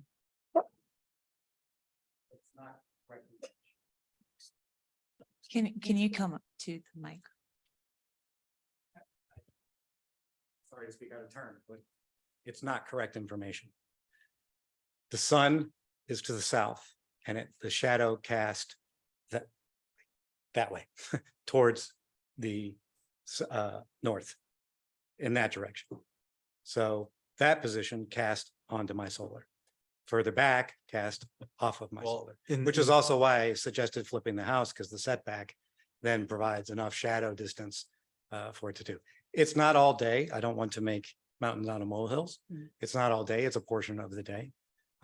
So, prior to noon, we would be able to produce power. However, as you get into 3, 4, 5 o'clock, all that would be shadowing it. And as Carlos mentioned to all of us, that's part of your risk. Certainly. So thank you for that. Yeah. My question to the owners are, if I needed to mitigate the view, am I allowed to build, bamboo or something else that is as tall as their building on my property line and to obscure my view of their building? There are different vegetations that you can use, but you can't use bamboo. That's the only thing that's prohibited by the city. So arborvitae, he said. Correct. Mhm. Thanks. Okay, understood. Thank you. And again, Chairman, I really want to stress this, and this has to be answered by, this is a designer, what considerations of the 2 house placements were taken into account. The guidelines kind of encourage the designer to take a look at that and how it fits. The site plan review process, given the conformities of the lot, also give the commission that ability to ask that question and to look at that in their assessment of that. So again, I would ask Kate and Ms. Cook, if if you can look at the placement of these two homes and the proposed placement for your design, I guess, do you see the issue? Yes, I understand. I do understand. I'm trying to think how to word this. I mean, all I see back here is a 12-inch tree, which, if it was this 20 or 30-inch tree, I could understand. But a 12-inch, unless I'm missing something in the topography or in the site plan, what limitations were pushing the house that far forward? The buyer would like as deep a backyard as they can get. They spend quite a bit of time outside in their backyard. That is ultimately what pushed the house forward and what has them hesitating on moving it to the rear at all. And again, when you look further down the street to 7, 9, and 11, they're all built with the 40-foot setback. The curvature of the street makes this house seem further forward in relation to the two immediate neighbors. Correct. It absolutely does because of that curvature. And then note that they have over almost 100 feet of extra backyard than the typical lot and all of that. Sure.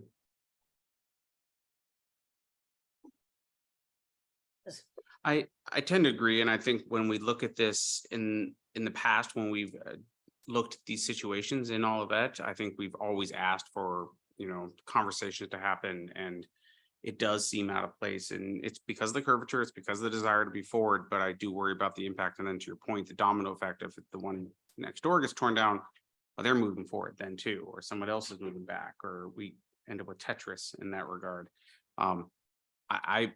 I'm going to propose we make sure that the conversations happen if possible, to at least give it time to kind of see what can be sorted out. I don't particularly want to vote on it tonight for that reason. Yeah, I tend to agree with you. How do you feel? I mean, I agree.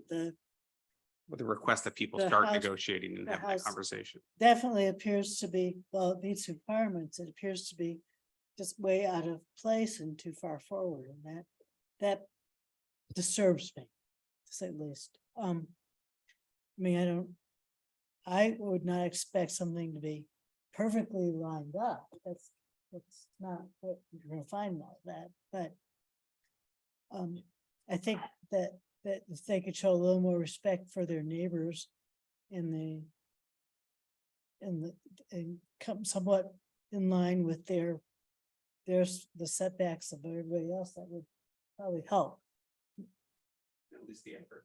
At least the effort, right? I mean, if they're trying to save an enormous tree in the backyard, it'd be different, but we're not hearing them. So I would suggest that the parties get together and perhaps meet with Carlos and see what they can work out. Carlos, you amenable to that? Yeah. Yeah, I mean, well, what I hear from the commission is not, what I hear from the commission is there should be a greater front yard setback. Is there any guidance in terms of? I would agree with that. Yeah, I would agree with that. I mean, I don't think we can dictate, because we recognize people respect the ordinance, but it's part of the ordinance also is fitting into the neighborhood.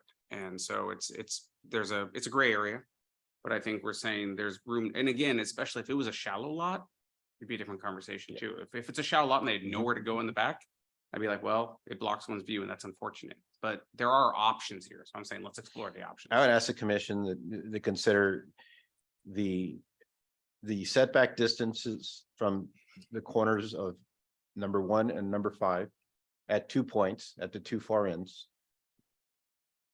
To look at that average and to be within a 5-foot tolerance of that average. I don't, what I would not want is to be in a situation where I moved it back 2 feet and therefore, that's what the commission said. And I think we don't know what that setback is until we know what that average is, and then they should be within a reasonable tolerance level. I'm fine with that. I don't have specific anything in mind. I'm just, And likewise, that's why Right. it's being asked of me, and I mean, as far as I'm concerned, if you could, if the parties get together and agree on something that everybody is happy with, I'm fine with it. I guess I would, sorry. I mean, that's my feeling is that if anybody else feels differently. I guess I looked at that as, that's a great starting point. Let's see what that design looks like, but I don't want to prescript like 5 feet or 4% or 5%. Exactly, Like, and I would want to see that on the plan. Yes, No exactly. matter what, I want to see it. For sure. Yeah. Yeah. and I It's the think there should optics. be a reasonable tolerance Yeah. within don't that. I dictate just that don't, yeah, directly. correct, and I don't see the need to put staff in a position to make that call. Because again, I mean, I can hear one side say 2 feet, the other side say 20 feet, and we'll be back with the commission of asking, well, what's correct? The true thing to do and to be cognizant of both properties on either side is to look at their setbacks, calculate what that average is, and then be within a reasonable tolerance of that average. And that's probably about 5 feet. I think that's fine with me. Yeah, Thank I mean, I think what we're looking for here is a compromise, and Correct. I think that's gonna accomplish it. Can we, I'm sorry.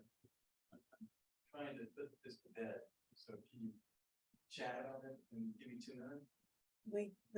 We're gonna need to see some updated drawings. So I don't think you're gonna put the bits on.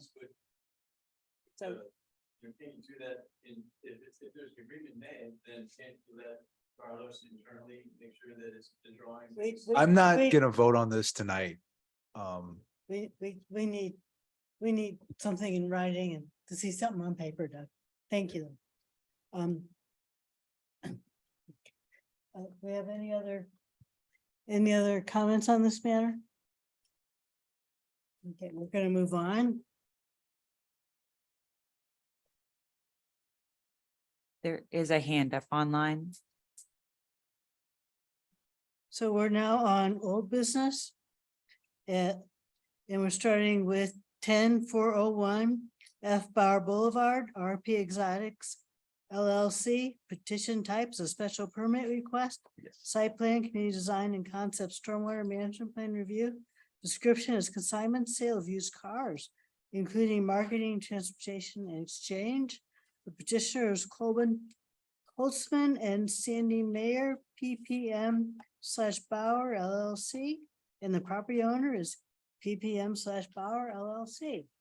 Carlos? And Chairman, in our Worsen Bauer Industrial Park, the property address is 10401 Bauer Boulevard, consists of a office commercial building, kind of a strip connected to two other structures with different addresses, but all connected by wall. In this structure 10401, which is the one furthest to the east or towards the end of the parcel, are 3 tenant spaces that the petitioner is seeking. The property managers are seeking to request from the city a special permit use for a consignment car sales business. Typically written within our codes, there's no references to car lots. It's something I think that the city has just discouraged, given that the amount of land area and mass that they take and all that. So we don't have any used or new car facilities in existence. And if you look through our codes, it never references them in any form or way. Now, the economy, the market, and businesses have evolved. This type of business is a consignment business, where if my understanding is correct, if you have a car that meets their specifications that you would like to sell, you can contact them, and then they coordinate to get a purchaser. So it's a consignment in there. In that process, the vehicle does show up and gets prepped and ready for the transaction of the sale, and then to the new owner. So it's not like a used car sale lot in any form or way. There may be a need. They don't indicate so or not requesting it, but there may be a need to park some of these cars out overnight.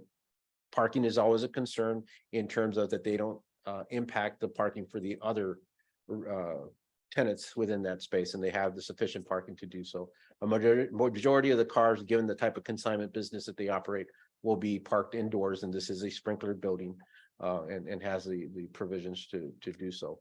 And they're currently operating out of Creek Court, just down the block in their Worson Park. And they're looking to relocate to the city of Olivet. Overall, I think it'd be a business that isn't contrary to the comprehensive plan. It is unique, and I think there are some business activities that are permitted in the light industrial park that are similar. I mean, we allow auto detailing as a special permit, warehousing, which they do as a permitted use, to general car maintenance, as long as it occurs indoors within our industrial park.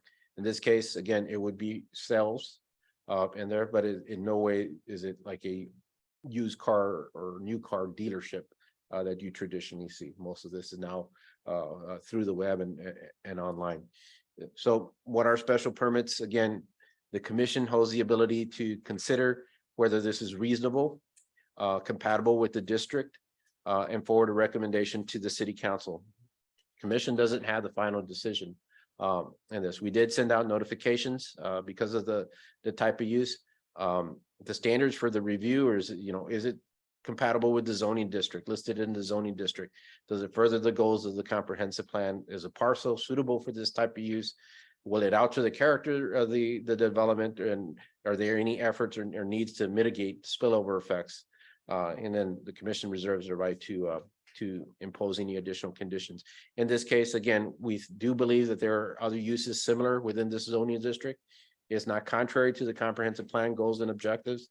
The parcel is already a warehouse office, and in no way is the activities going to change the character, the suitability and the character of the parcel. There are no improvements that are proposed as part of this, because it's already all built out. There's already a buffer along the southern boundaries of the property. So the spillover effects are pretty much minimal. The commission can consider additional conditions, and there are some restrictions that staff's notes specifically about noise, only because we've had another user within that distance where they were revving cars and things of that nature, and that were brought to the city's attention. We just want to make sure that that doesn't occur here. So that's noted as the conditions for that. This is the location. Again, Worson is here to your left, about a quarter mile, or probably an eighth of a mile out this way. The road kind of U-shapes. Then you go into this facility. There's 3 buildings with multi-tenants: 405, 403, 401. They'll be back here at the D, E, and F. The car vehicles are stored back here towards the railroad tracks for their operations. And then you can see that the parking stalls that are along here on the upper watershed of the River de Pere, they'll occupy about 28,000 square feet. And if considered, the commission recommends, again, that we have restrictions on noise violations, and the petitioner can speak to that a little bit more if they choose to allow at least 6 parking stalls for the necessary transactions in there. But outside of that, all cars will be stored indoors, and then that no auto body or mechanical work be authorized to take place inside or outside of the building. Be glad to answer any specific questions. We do have representatives here with the property ownership to answer questions. Carlos, so as far as the cars outside, this particular use would have specific spaces that are going to be marked? We're asking that they mark 6 spaces that are dedicated. That way tenants know, that those are for use. We don't have any specific location. We just know or perceive that during these transactions, something's going to get parked outside, and I don't want that to be a violation. And I don't want more than what's necessary either. Okay, good. Any other questions I think we should hear from the commissioner. I got a couple questions. from the petitioner? Petitioner, sorry. Yeah, I'd like to hear from the petitioner too. Hi, my name's Corbin Holtzman. I live at 1 Pillsbury. Our company owns these 4 buildings on the strip, and we've had good success over the past 6-7 years at leasing out the 60-70% vacant building. We've actually struggled with this back area due to the amount of parking, and we were fortunate that the other 4 tenants and A, B, and C, I guess the other 3, they have very limited parking ratios where they're about 2,000-3,000 square feet of office space, a majority of warehouse space. Jorns, an auto detailing, and Integra, a couple mattress, medical cleaning device companies. So Carlos, I agree with your recommendations. I too would not want 15, 20, 30 cars parked outside. RP Exotics has developed a really good model program, and he does supercars, high-end cars, and has high-end clients. So he too does not have desire to park his cars outside. Luckily, with the tenants we do have at this property, we are underparked. So we do have a lot of excess parking, but it's nice. Should we get somebody that needs 50, 60 parking spaces? It's certainly nice. We do hope that by getting closer to our occupancy goal, we can finish the property off nicer, do some repaving. It certainly adds security to the neighborhood. So we really look forward to the opportunity to have RP Exotics at this facility. He is at a 10,000 square foot facility of ours across the road, Worcester and Ashby. He's at 10,000. He has needs to grow. We have a really good relationship, and we're fortunate that he wants to stick with us as landlords and grow into one of our other properties. We did receive a violation for noise complaints with a different tenant. Following learning that, we sent that tenant a default. So we totally agree with the enjoyment to your neighbors.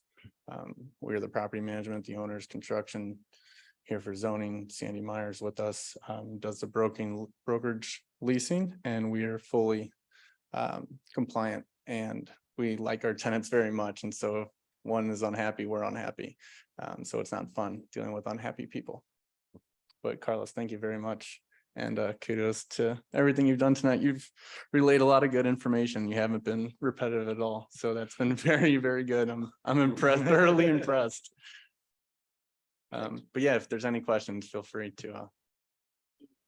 I'll go first, I guess. Has this tenant got another noise complaint in the place that you guys have been? This, recently? no, this tenant is Ferraris, Maseratis, not to. That sounds loud to me. I don't know. It does sound loud. It It does sound loud. One of his neighboring tenants is more like smarts and parts with cars, and he apparently had a large grand opening and we weren't aware of it at all. And he totally fulfilled the parking lot on a Saturday night and across the road and over. They were being louder than they should have been. Oh, I heard about Me too. Yeah, so we took the proper notifications, we followed up with them, sent them a default warning for it, and we fortunately haven't heard anything since from him, neighbors, or the police for that matter. Yeah. And then how about the hours of operations? What does this look like? Business hours. Okay. It is not a car dealership. It is 8 to 5. Sure, he's a very impressive kid for being 22 years old. I'm sure he works on weekends. But there is no auto body shop. Maybe they clean some stuff here or there, but they do all third party auto prep, mechanics, all that is offsite at a different location. But standard business hours, most of the sales are done online.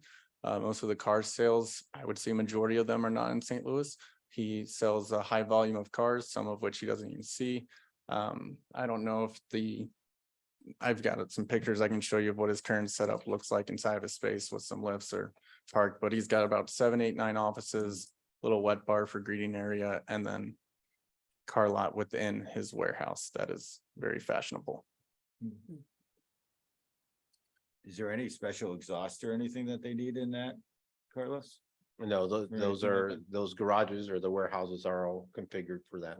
Yeah, luckily the building single-story warehouse sprinkler system and the prior tenant was a server-based tenant. So having the exhaust and the fire alarm system in place with the smoke and heat detectors, luckily those are in place from a construction building standpoint, but it's also nice to have a fully sprinklered building. And most to build out complete, actually more demo would need to take place to allow for a bigger warehouse.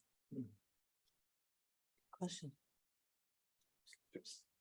Carlos, I guess I'm just thinking of other things that come before us in terms of security and talking about inventory of 7 Maseratis or Ferraris or something like that. I assume the police will have consultation on this to make sure it's Yeah, appropriate. we'll reach out if there's any questions regarding on that. I mean, they're gonna want to protect it more than anyone else. So Yeah, it's, we're you not, know. there's no car stored out there with no license plates or any vacancies from that. Well, but sort. even inside, I'm just thinking like the break-in, but Absolutely. it's in everyone's best interest. No, I'm just thinking it's a higher profile thing of, Absolutely. It kind of started in the mix of COVID with the catalytic converters and having industrial users. So actually, the car detailers, their Ford fleets were actually more desirable than any personal or individual's cars, which it's unfortunate either way, but yes, majority inside. We increased our security footage. The city of Olivet, the police have been very helpful in making nighttime drive-throughs, and then our cameras has helped as well. Added a bunch of floodlights. Aaron's been great with the railroad and helping us get it lit. And then Pinecrest, he's done well with his property at the front of the neighborhood too. Kind of in the back, discreet. It's been tough to lease it out since there's not a lot of show, but luckily we've had good luck recently finding tenants that would like to be set back in the property a little bit. I didn't mean the pun there with the setback. Okay, thank you very much. Thank you. Yeah, Yes, one more okay. question. Yeah. So how is the building accessed? How do the cars get in and out? Is that already?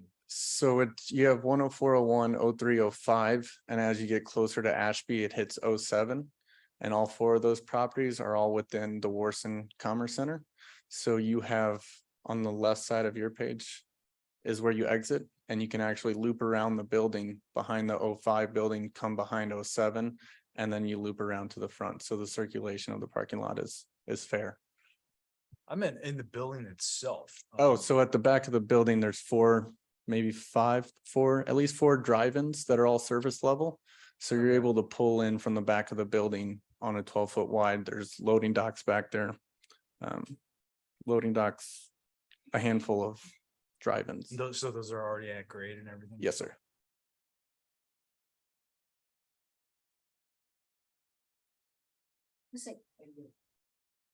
Good evening, sir. Good evening. I'm a trustee of that large subdivision that heard a lot of noise from your default. I apologize for that. Yeah. And I guarantee you that my phone will continue to get texts and phone calls if that does happen. again. Absolutely. I will give you my business card and you can text me and I will take your business. I will be card. the first one on the site. I left my wallet in my car, so I didn't All right. spend too much time sitting on it. I will take your business card tonight. My question really is for the record. I've had this conversation. It kind of banters back and forth between 3 reported and verified noise complaints. Now, when we all got the calls about your sub business making noise, I don't know if those are considered verified noise complaints, because my understanding is a cop has to go and be there and see it and hear it. So, by the time someone revs up their engine to go, how do you get 3 reported and verified noise complaints? So just for the record, Carlos, I'm going to have you kind of further define how it would be 3 reported and verified noise complaints. And I'm assuming that your Ferraris aren't going to rev before they leave out of where they're going. And it is that other business that maybe is learning a lesson. But if we're going to put this in the recommendations, I want on record what is considered verified noise complaints, besides my phone going off constantly when that happened the other month. Yeah, and what happened previously, and it's separate from this, but Yeah. those calls are recorded by our dispatch services. And that is the proper place for the recordings. Then an officer is sent out, and then where they were correct, they couldn't issue a citation in there, but they were able to find where the noise was and have a discussion with those owners. I don't see that out of the ordinary. The special permit, of course, the council has the authority at any time if they're inconsistent with the goals or the regulations to pull those in there, but there has to be a process. And even for the verification, I mean, there should be, the goal here is that there's a procedural step that's established. We can take a look into more specific as to what those steps should be as we go through that. I think that would be a good thing. And again, there's no finger pointing at you at all. I accept did it. hear that you were a very good landlord, and I really appreciate I that. appreciate that. So, Thank you. But Thank again, you. Thank you. Do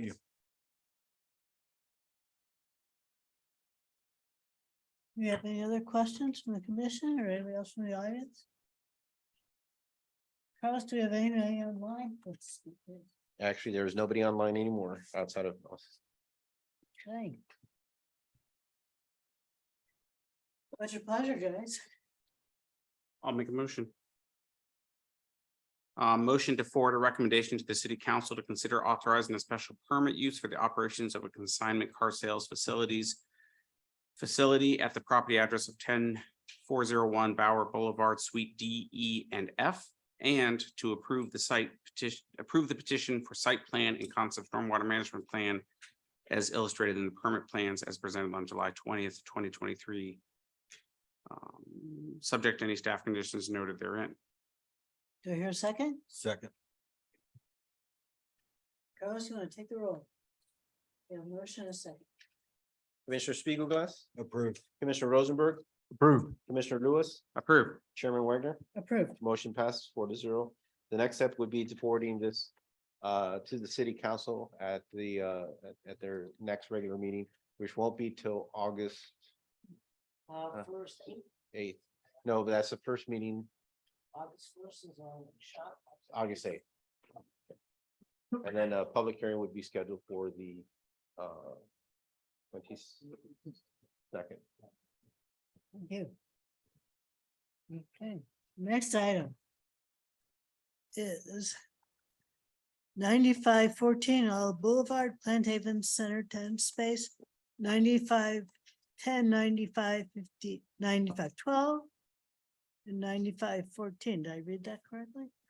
Proposed Great Heart Brewing, petition type, special permit use request, including site plan review, description, 8,010 square foot brew pub, including microbrewery and restaurant. Petitioner is John Valentine Jr. and Helena Valentine, Great Heart Brewing Company. The property owner is 9514 Olive LLC. Carlos, what can you tell us? Chairman, we received the petition, of course, for the last 3 tenant spaces, part of the Plant Haven Commercial Center. They still haven't identified like their final name of their development yet, but we've been referring it to as a Plant Haven. And the last 3 spaces are on the western side, and we've been approached by the representatives that are here to develop those last 3 spaces as a brew pub in there. This is exciting. I mean, this is what we've worked since 2006 to try to promote this type of attraction to get developers or business interests to invest in all of that and these type of activities. This is fully within the vision of the comprehensive plan and is almost straight out of the wording of the catalyst strategy of trying to promote unique dining experiences along the Olive Corridor. And, those experiences would not happen if it wasn't for the success of the Oliver, the I-170 development that's going on right now, and then the investments by the sellers across the street that show that Olivet is a place to be and that it is growing, and businesses that we've been wanting to attract for the past 20 years are coming here. When the Valentines approached us, we sat down and looked at the process. We were excited to work with them. They had a very thorough explanation and proposal in there. That the only concern within my head at that time is I got to figure out how to make parking work, and I wasn't sure. And we've done an analysis as part of the report in there, and looking at the ability that the commission has and what is on the site, considering the mixture of uses. I think it can in there without impacting the capacity that's being proposed.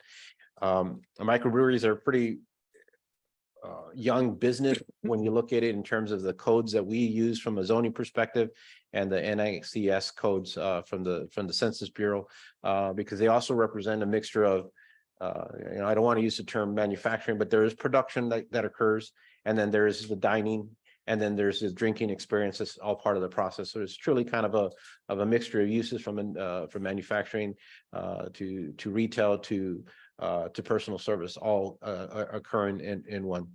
So therefore, when we looked at the parking requirements and looking at how they would be applied, not to be creative, but we had to be sensitive of, that, there is a demand, there's an allotment of spaces, and the sellers have been pretty cognizant in terms of trying to ensure that the tenant spaces in there have a mix and a different focus. So you have Plant Haven, kind of a retailer, gift shop, the UPS store, kind of a personal service that requires a quick entry and exit in the process. And then the central tenant in the middle there is going to be a hair salon service in there. So another personal service.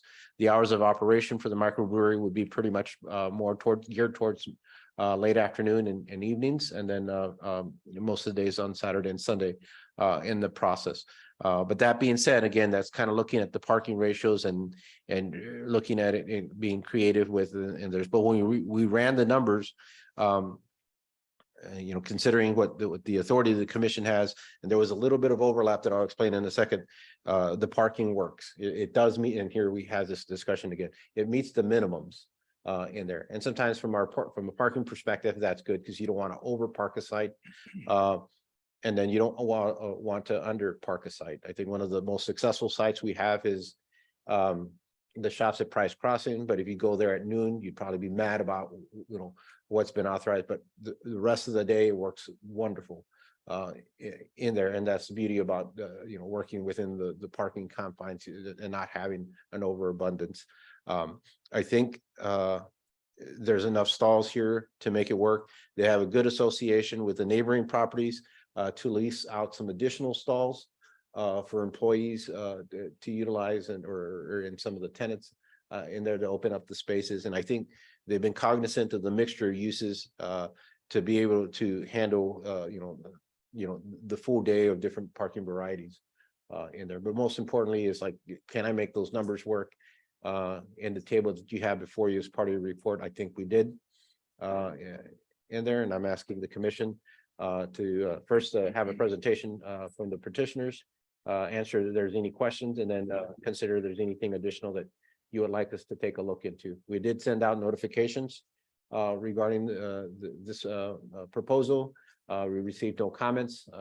And again, if the commission acts, or when it does, we will send out notifications again, informing them of a public hearing that goes before the council in there. But again, this is one of those rare opportunities, like everything that we've had in our long range planning and been trying to promote actually comes to fruition and is here in there. And the process here has been how, trying to ensure that it works and is compatible with our codes. So I'd be glad to answer any questions in there. If not, I have Mr. and Mrs. Valentine are here to talk about their product. I have one quick question. So Carlos, as I look at the proposed hours of operation, part of what I'm hearing is that they're going to be open at times when the adjacent businesses are really closed. They're not going to be open. They're going to be open on set for busiest times. Are going to be Friday and Saturday nights when the salon and Plant Haven and so on, the UPS store are not even open. So there's a time variation, which to me is a plus. Correct. Okay. I just want to make sure I was interpreting correctly. Anybody else? So if Would they ever ask for a modification and extension of They this can time? always come back to the commission in there. And I think this gives us a security to see how successful the parking and the management of the parking is on the site, and gives it the amenability to make some modifications if necessary, if they ever expand the hours in there. They feel pretty confident in terms of they're within their employees and their demand that the site can work. So I think I'm more concerned about the site circulation rather than yeah, and it is. I mean, it's a great development, but the patterns, and it was mostly because of the topography that kind of restricted trying to create cross-access easements or opportunities with the bowling alley. As you go towards the back, you probably have about well over 5, maybe even 8 foot retaining wall. So we couldn't do a connection on that end in there. And then the circulation of the apartment complex next door operates at an opposite clockwise of whatever this one had in place in there. We did secure a cross-access easement along Olive if the bowling alley ever got redeveloped for that opportunity. And part of our goal in our transportation management plan was to limit and reduce the number of aprons on there. So we did limit it to 1 with an objective that someday we could petition to have a signal for that, not just for this entrance, but it aligns directly with the Tower Hill condominium complex, which has about 50, 80 units, probably more towards the 50, and is adjacent to the Oliver. And on the Oliver side, we got a cross-access easement so they can get to that. So we hope that as we create this density, that we can go back to the Missouri DOT and ask for some exemptions to try to get a signal there in there. But that might be a long-range thing. That might be a 10-year process. Yeah, and I mean, the biggest concern for me was, I mean, just even now I've used this shopping center. When you're turning in, you're turning left in, there's cars queued up to turn out, and there's just, you know, with a lot of traffic, there might not be anywhere to turn in. We can talk with the property owner if we need to do some striping or stop sign or noting not to block. Or even like I don't even know if there would be enough room to have like a dedicated left and dedicated right out. Probably not with that shoulder width that they have in there. And again, that was kind of dictated by the state in there. But good points. I appreciate it. Now, we did take a look and talk about maybe on the 2 islands on either side of that entrance, maybe widening, you know, talking to the developer about widening those and providing more of a curvature in there. It doesn't necessarily mean that it gives you the double exit in there, but it gets a little closer to that. Yeah, or even maybe like no left turn between 5 and 7 p.m. or something. I don't know. Yep. I think at this point, I'd like to hear the presentation. Let's see what they say.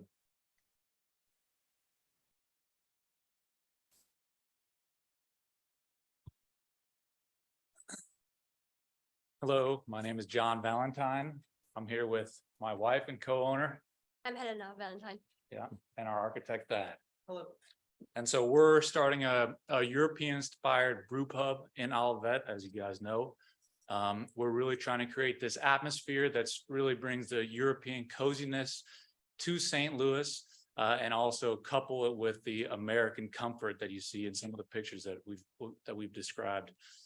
Some of the beer that we're going to be offering is more of a European traditional style beer.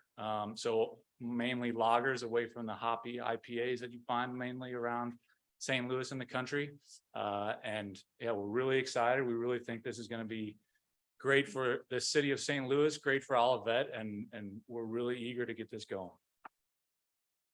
And then to answer some of more of the questions that Carlos was bringing up, you know, we've been in talks with Olivet Lanes and being able to use some of their parking spots. So that's definitely a possibility. And they've been really open to that. And so I think, you know, I think there's ways we can do it to make it all work, and we're really excited. Great. Is there anything that you wanted to add to that? So I'm European, and I think this is a great place. This building, it looks very Swiss, and I think it's the perfect spot for our brewery, and I hope that the people in Olivet will love it as much as we love it. Okay. And we're trying to bring that European style food as well into it. So we have an agreement with a chef that we're working with, and to bring that shareables on a little bit healthier side, you know, away from the fried everything, but yeah, that type of food. Does that mean that there's a beer place in the city that their food are just brats and pretzels? Are you gonna have more than that kind of, what's your food? Because that's what the constituents are saying they want, places to go eat and drink and Right. so what do you think your food's looking like? Broad variety. So we also have some vegetarian options. We will have a fish option, meat option. Currently, we are discussing with Jim Fiala. He's the chef of the Crossing in Achero. So he would be a perfect fit because he knows the European style. He only uses like high quality oils and ingredients. And that's what we kind of want to bring. Very fresh ingredients and yeah. Are all I guess you're gonna be brewing on site. Is everything you're gonna serve gonna be homemade or are you actually gonna bring in outside as well? Yeah, everything that we serve for beer wise will be brewed on site. Excellent. Yep. I like European better anyway. So. No, no. How's the odor? What's gonna come out in odor from you're doing your brewing? Yeah, so on this is, site? this is a brew pub, so it's not a microbrewery or, it's what we serve is mostly served, what we sell is mostly served across the bar. So the size of our system compared to others is really, really small. It's a 10 hectoliter system. I think there's a misconception about the odors from breweries, especially from the brewery downtown. When you drive by, you can smell it from a long way away.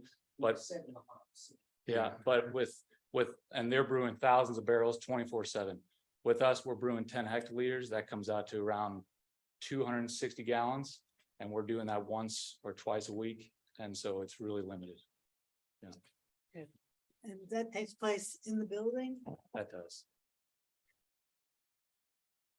Yeah.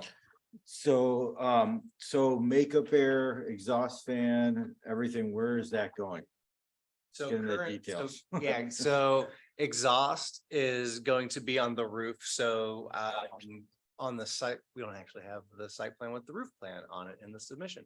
The back central portion of the building, here we go, is a single story building. So along grid line 5, about midway, yep, right there, the intersection of 5 and C is where the exhaust is going to occur for the HVAC system. Is that a flat roof at that point? That is a flat roof there, correct. So it's nestled, it's 2 stories on the east and the west.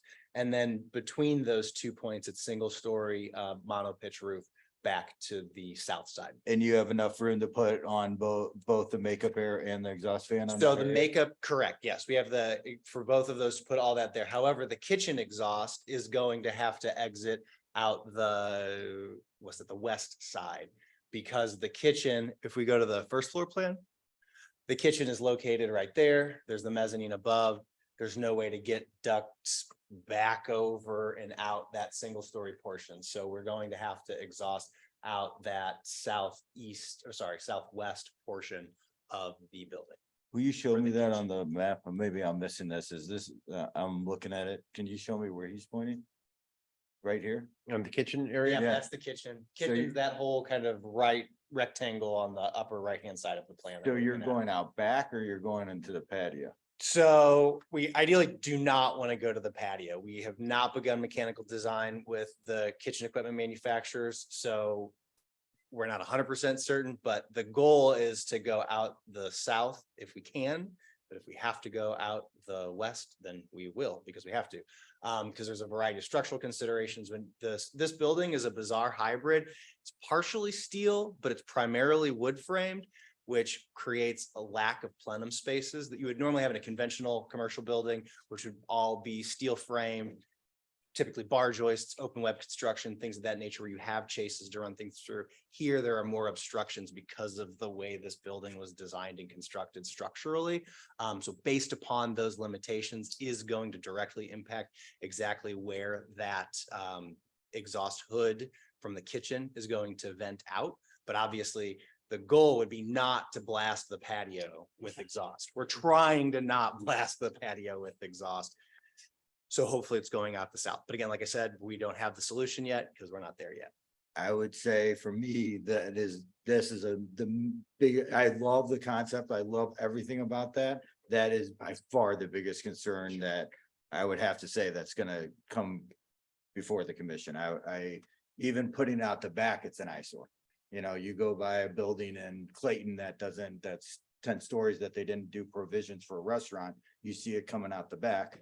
there's grease that lands on the ground, no matter what you do. And that's part of that restaurant, and that's why it goes up in the air, straight up in the air. So I think we need to have more information on that, that's for sure. Before I'd be okay with it. Carlos, do we have any, I guess as a patio, and I'm excited about the idea, but in terms of noise, if we zone this for a if we zone this as an option, or I guess that's part of the special permit, because if people are there till 10 PM on a night and there's neighborhood right behind it, just thinking through noise ordinance or anything like that. Yeah, and some of the improvements are showing that they provide because we had a discussion about that in there, but they would provide a screen wall along that perimeter in there to try. Light and sound would help. Okay. Yes. Is that could be covered? Can I speak? I believe we're not covering the patio. I haven't gotten deep into conversations. with Fire what's pit for covered the or not, but winter? Currently, it's not covered. That's the question. But as far as the sound, can I talk to that comment or to that question real quick? So yeah, the existing property itself has a sound wall. Currently, as part of this development, they put a sound wall across the south, abutting the adjacent property, but then to the point of our own sound at the patio, we're going to be putting a screen wall as indicated on the drawings there along that south side. So that's going to be the opaque, more 6 to 8, we got to study exactly what the height is, but 6 to 8 foot tall sort of screen wall there along the south to truly block sound and light and views even to the residences that are there to the south. And then that's going to transition to a fence along the west side, along that parking lot side. So the side that's facing the bowling alley, it breaks down there. And then correspondingly, as far as like any sort of exterior speaker placement, again, we haven't gotten into exactly where things are going to be located, but absolutely being cognizant, we certainly do not want to blast sound towards the neighbors, want to be good stewards of the community and good neighbors. And so any sort of speaker locations would be such that the backs would be towards the residences and the cones would be facing towards where the folks are on that patio. I'm just also curious about the hours, and this may not be the goal at all, and I'm not suggesting it is, but thinking about, it's not a sports bar, obviously, because of a bit of year, but I'm thinking if you're showing hypothetically a city FC game, because you're, I'm thinking European and it goes till 10:30, you're closed at that time. So that's, you're not having an assortment of TVs, that's not your goal or approach. No, so we'll have some TVs and some, would very elegant ways. Sometimes we really don't like going and making this trying to be a sports bar. No, where and you just that's sit fine. I down just wanted to double check. and you don't have this, and you're just distracted the whole Yeah. time while you're trying to have a meal and talk and really get to know someone. Good So deal. we will have some TVs to play some of the St. Louis sports team or sports shows, but it's not going to be playing all the time. It's going to be really, they're going to be picture frame TVs, so it'll look like a picture when it's not playing, and then when it is playing, you'll see. Yeah. Okay, thank you. Yeah. I hate that.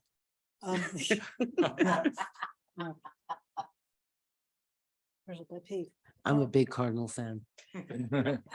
Okay. Do we have any other questions? Do we require a fence around if they're serving alcohol around that patio? Nothing that's required by code unless there's a height differential or difference, kind of like you'd find at a balance, there isn't the fence. Yeah, there is none of that. Okay. Around there. We Now, will be they are showing, and You I are, would okay. assume this is more for security or. Yeah, and just defining. Yeah, space You're right. And protecting Along that frankly from the perimeter. parking lot as well. That was gonna be my next thing is, maybe the fence could have some bollards in it or something like that, that Yep. will protect those people out there. 100%. Crazy. Anybody else have any questions? It's exciting. Great. Carlos, do you have any questions? for anyone or there's no one online outside of us. anything that we should ask about but haven't thought to ask? Thanks. So on that, I think the commission has two options, given the comments from Mr. Spiegelglass, which I think are very effective and good. In there, the commission can consider action with him coming back in the next meeting or two with how they're addressing that issue.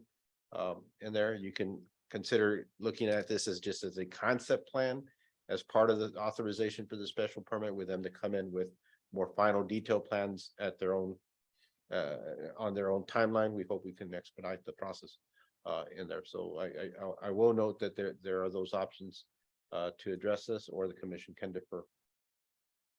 Are you comfortable if we propose with the understanding that it gets brought back, or? I'm mixed. I'm honestly mixed because they're in a very bad situation with that hood, that exhaust fan. I can tell you. I have experience in this, to say the least, and their option may be taking that and going all the way to that flat roof and bringing it up with a duct, and that is, you're getting expensive to do that. And I'm worried that they're gonna go down this line and they're gonna see that, you know, I would not be happy, and I think the rest of the commission, if they understand what this is, to go out the sidewall, and I don't think you guys are gonna be happy about it either. I gotta tell you, when, at the end of the day, that's what people are gonna see when they're walking their restaurant, and it's gonna look dirty. And I think you guys need to think about that and get some costs for that to make sure you guys want to continue down this path, that's what's gonna happen. And I have a feeling the rest of the commission, or we'll see what's going on once they see what effects it has on it. Very few places, only in special circumstances, do it out the side. And I'm not sure if this is the best one, you know, out of garage, maybe where somebody's not walking by and different things like that, or in a, you know, in a alleyway maybe, or something like that. But this is, you're going on a sidewalk.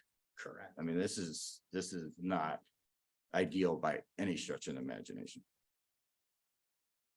Well, Yeah, we definitely want to avoid that. Right, and so that's what I'm getting at is, you know, you gotta get it to that flat roof, and Well, you said it, We won't be able to get to the. flat Right. roof. I know for a fact we cannot get to the flat roof. So it's a question of what our routing paths adjacent to that kitchen area are.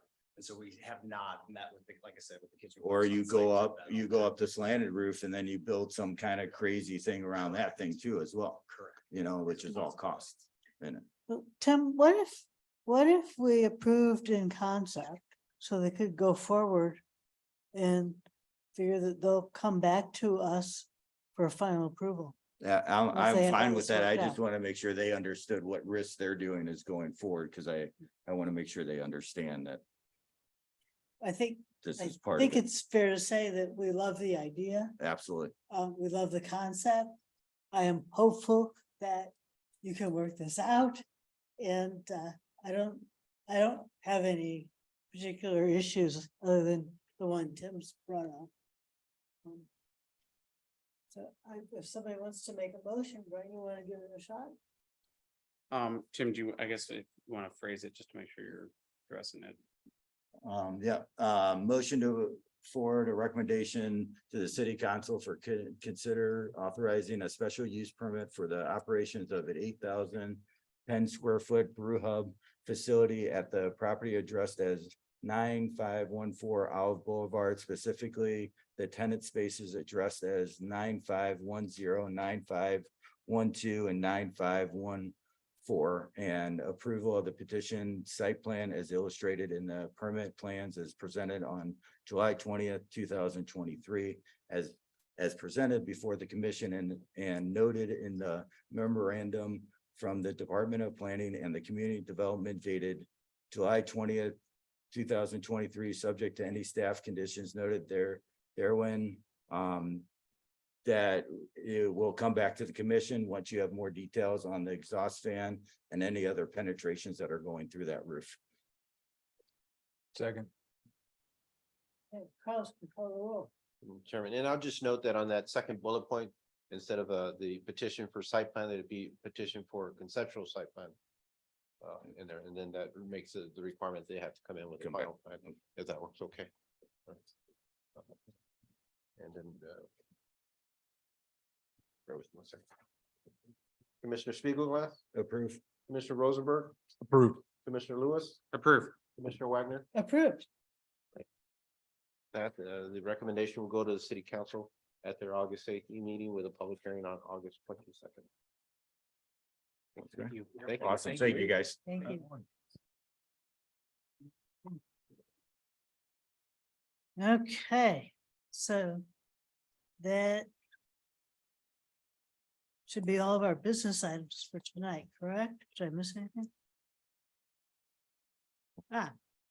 So we need to address under old business 595 Dillman Road. And they had requested deferral. They'll be at our August 3rd meeting in there. And they did, we did talk with department heads and the acting city manager about the dedication of a strip of land along the creek, as was discussed by the commission. In there with Parks, Public Works, and of course, the interim city manager, and all three were supportive once we went through the process. So the plat's been revised to reflect that. However, they're still working on the cost calculations for the placement of the pathway. Awesome. Great. Okay. Then we are done with the old business and we'll move on to other business meeting minutes. We have no meeting minutes for tonight. I do have several that have been drafted up by Ms. Conley, our new city clerk, but we won't have those until our August meeting. Great. Okay. And how about reports? Real quickly, just again, welcoming Jack to our team here. The Centennial Greenway for the portion between Dealman and Warson Park will be going out for bid. In there, that means construction will be starting soon in there. If you've driven on the north side of Dealman recently, you've seen the county improvements that have been made, the new markings, and even the pole sign that's been put in place for the crossing in there that will connect eventually down through the industrial park into I-170. But this is exciting for this first phase from our community center all the way to Dealman through Indian Meadows Park will be starting soon. So Gateway TIF amendment, the council did approve an amendment to the TIF agreement for Olive Crossing in the forms of there is interest in a grocer, and amendments were made to remove any restrictions with different or variety of discount grocers in that property. The terms of where the commission is involved is any final development plan for that site still has to come before the commission. However, the uses are governed by the development agreement in there. Special permits, the council approved the special permit for the paddle and pickleball courts at 1220 North Price Road, and also for the wine merchant at the Shops at Price Crossing. And there's those went fairly well. And then in terms of any additional updates, again, we're excited. Our new city manager will be starting on Monday, August 7th. And then that is all set in place. We're still working on the comprehensive plan, as the consultants are now going to start drafting some various sections of the plan. And then they're also reaching out to individual stakeholder groups to have discussions. I will be hosting a meeting with my fellow planners with Creve Coeur and University City to have a discussion on the Olive Boulevard corridor and future coordination and considerations for that corridor as part of this process. In there, we'll probably extend an invitation to the Missouri Department of Transportation. So we haven't said it yet in there. So, but both planning directors have agreed to sit down and meet. That's all I have, Chairman. Thank you. Great. Missy? Thank you very much. Carlos always has a really good roundup. I am excited. Our next city manager is, who are my favorite people? Planner. So I'm looking really forward to it. I appreciate the support. I appreciate everything that you bring to the attention of the city. With that, please let's go home, have a great evening, and let's see what comes before us next meeting. Thank you much. Really good comments today. I appreciate that. I know we were shorthanded in there, and I think there was good direction that was given and all those. So thank you all on that. I think there were right decisions there were good decisions that were made. Good. And that we'll see how they come back. Good. Good. Jack, I want to extend a welcome. We're glad to see you. Do you have any comments to us for us before we close? You have to speak into the microphone. The initiation. I'm going to adjourn.